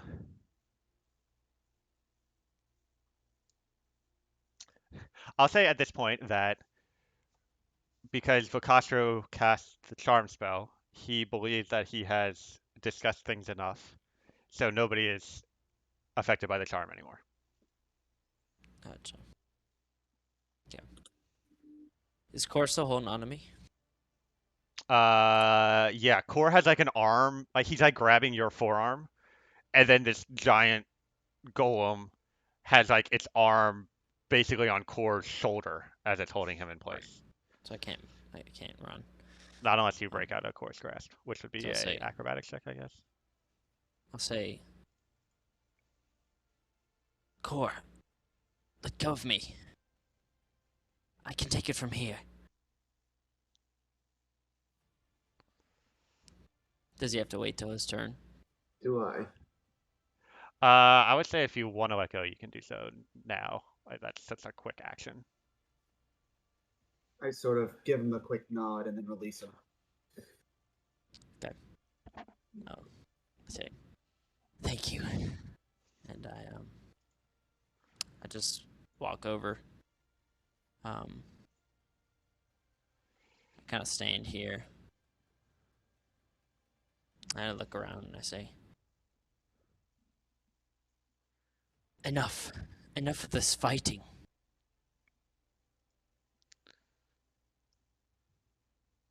Please.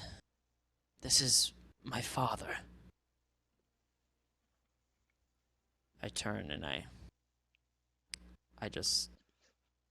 kind of get on one knee And I look at my father and I say, we did destroy that water supply.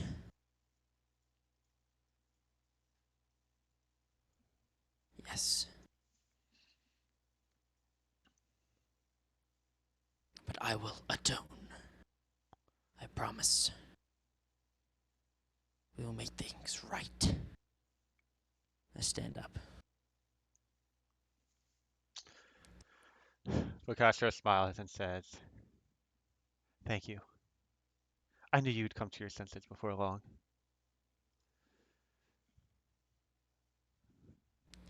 Listen, all of you. This is enough. This game, it's over.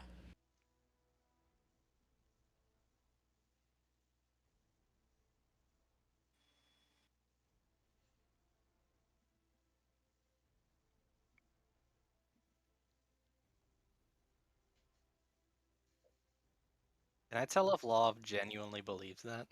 Make an insight check.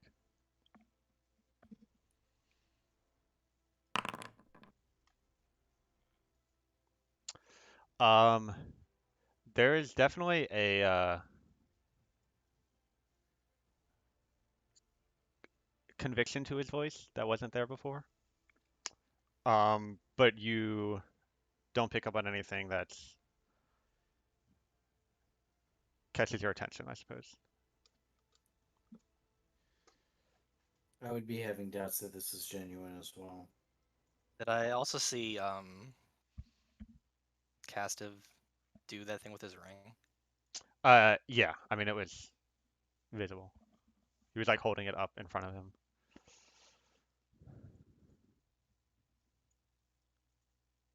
You can make an Arcana check if you want to figure out what that ring was doing. And Storkoven, you can make an insight check if you want.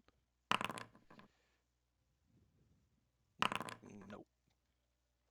Not too sure. I mean, the ring looked simple and yet expensive, despite its simplicity, if that makes sense. Yeah, Storkoven, you catch as much as Olivati.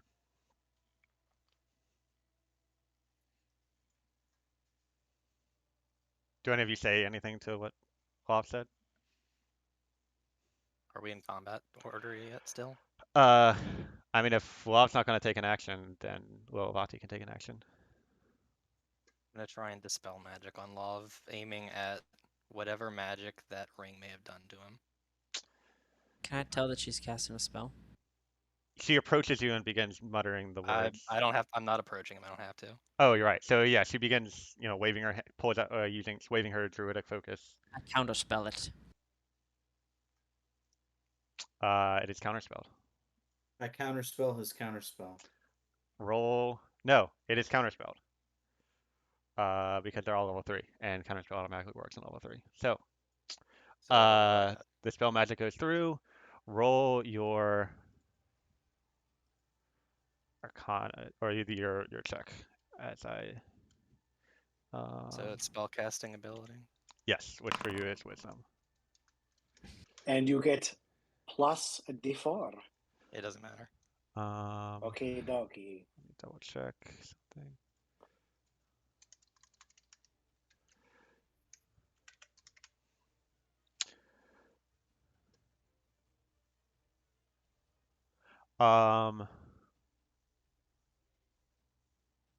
Make an Arcana check, another Arcana check for me, Lolavati. With that roll, when you see the dispel magic go off, you're so much is racing through your mind, you don't properly cast it, and so you know that it wouldn't. It's not its most powerful, but the way you feel the magic leave your body and connect with love on like a metaphysical level, as the way magic normally does, you do pick up on the sense that whatever is making him act the way it is, or whatever's going on, dispel magic, even a perfect roll would not solve it. If it's magic going on, it's not, and it's not like the charm spell that was earlier. It's something very different from that. Then I will.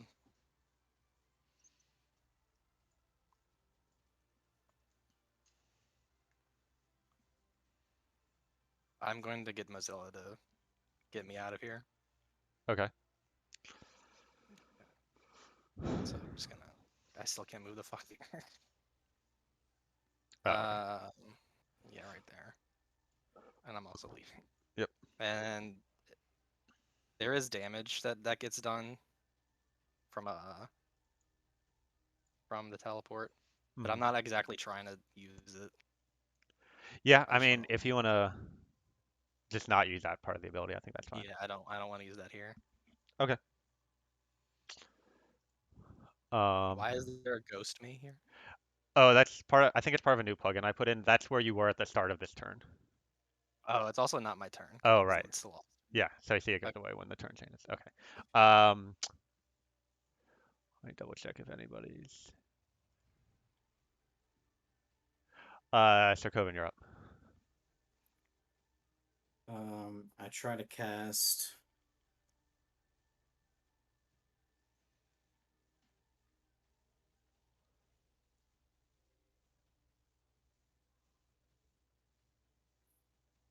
Hmm.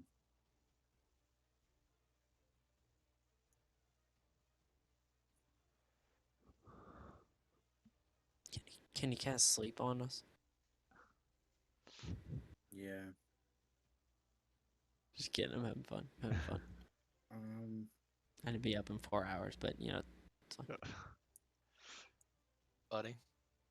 Joe cast passive aggressive. No, that's a trait of defeat.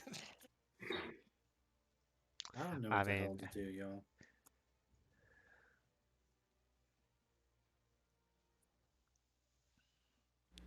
Who needs help? Everyone. Correct answer. I can tell you're searching for something to do, Sir Coven. But listen, there's nothing to be done. There's nothing that need be done. Continue your You've been talking mad shit, bro. your waste of time. Um. Continue your quest. Leave me out of it. Hmm. Hmm. Okay. I'm gonna move here. And I'm gonna give. Actually, no. Actually, yes. I'm gonna move here. I'm gonna slap one of my few remaining inspirations onto core. And then I'm gonna use counter charm as my action. So until the end of my next turn, uh, myself and anybody within 30 feet of me is going to get advantage on saving throws against being frightened or charmed. nice.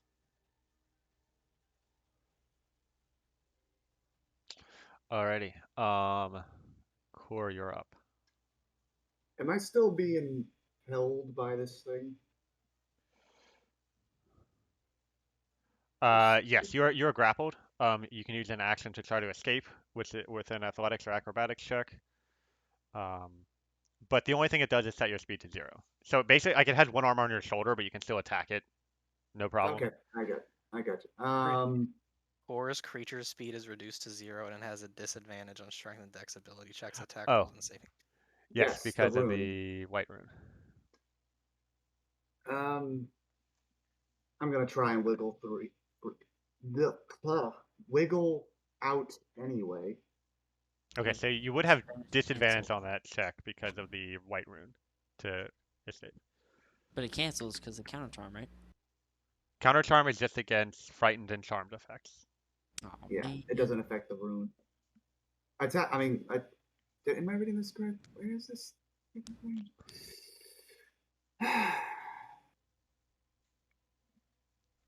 There it is. Okay. It'd be disadvantage on an attack roll too, so I'm just gonna try and break free. Yeah, I mean, like you're looking down at what and trying to figure out your options, and like that rune is like several like seared into your skin, and it's like very specific shapes that are drawn out that are causing it to like glow with this white effect.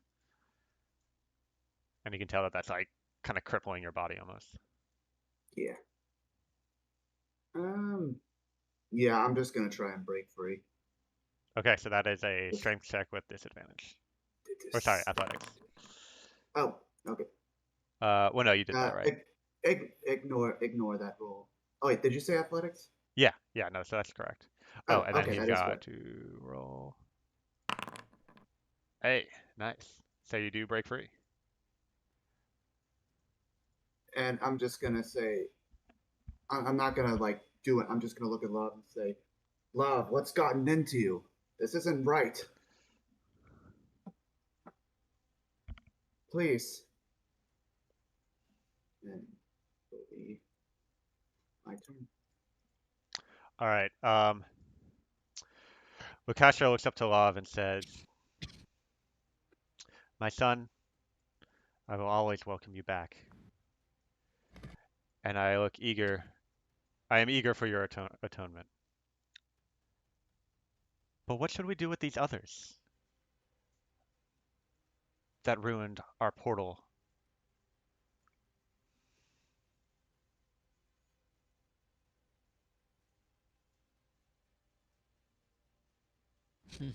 Father.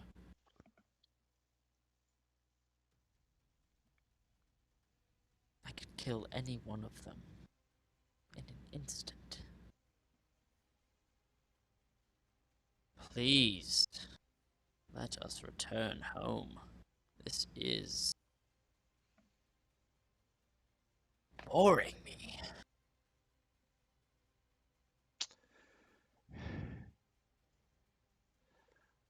Yes, I'm sure you're eager to see her brother and sister again. Uh, he steps over to Takara, but I believe something of mine was taken from me. And he pulls out a spell scroll. Let me double check. Oh no, he doesn't need to walk. Oh no, no, he won't walk over. He pulls out a spell scroll and just begins casually reading it as he steps towards Takara. And Takara, I need you to make a Constitution saving throw. Okay. Constitution saving throw. All right. Oh, wait. Okay, that is a success, so you only take half damage. Oh no. Great, I survived. Um, will this work? Yes. Okay. Well, I want to give you all the info so you can see what's happening. So you take 27 points of necrotic damage as this pain just racks your body. You feel as if your body is eating you from the inside out. I'm sorry, how much did you say? It should be 27, right? Oh, sorry, 27, yeah. Okay.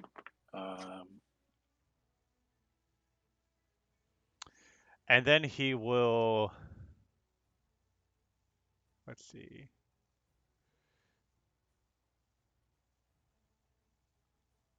Oh yeah, he will stab you with his rapier. Cool. All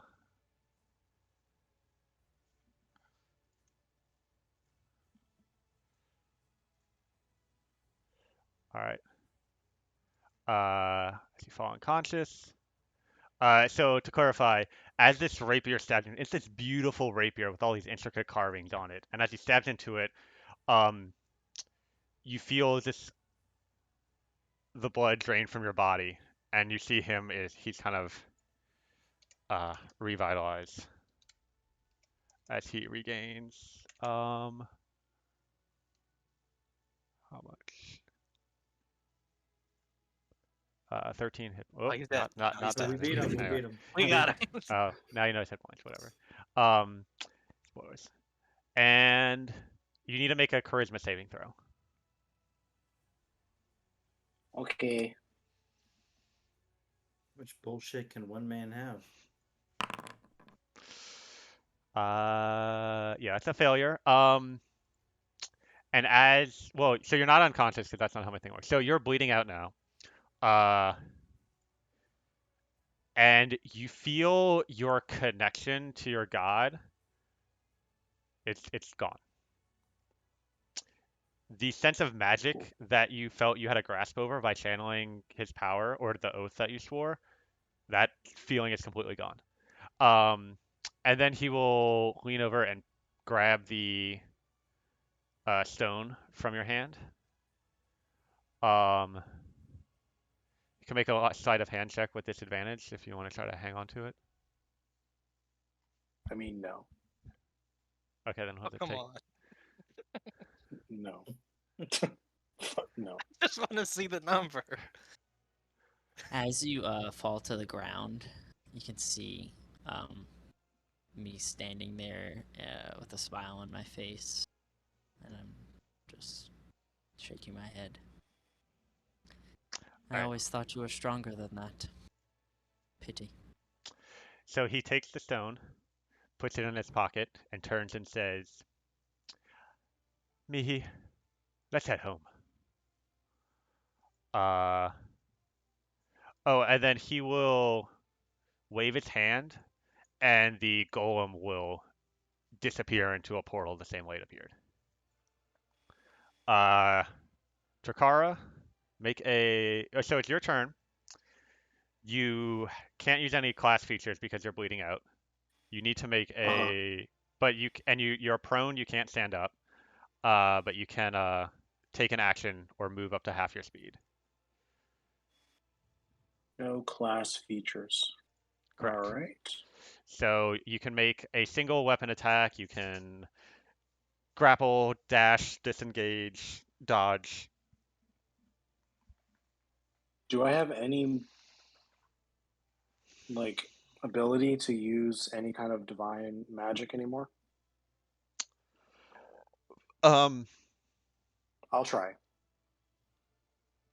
So all of your divine magic comes from your class features, if I'm correct.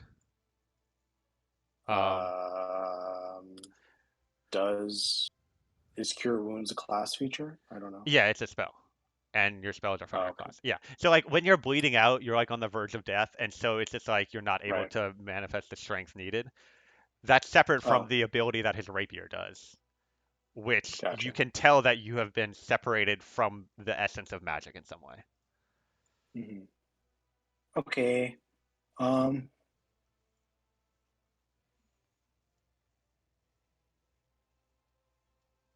I have these runes. Yes. Hold on. Let me read them again.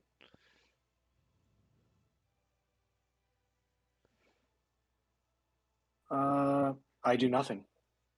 Okay. Make a death saving throw, which is a straight d20 roll, or I think you can click it in like The runes, characters. all the runes are still there, right? Yes. Yeah, there's literally nothing I can do.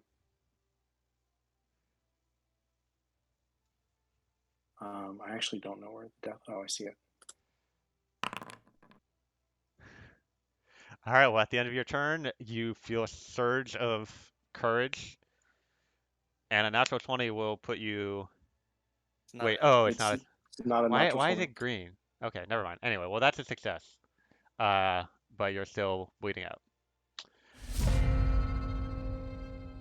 And next up is Mihi. On his turn, he will pull out a spell scroll and begin reading it. And as the spell completes, him, Vocastro, and Love all vanish from sight as they are teleported away.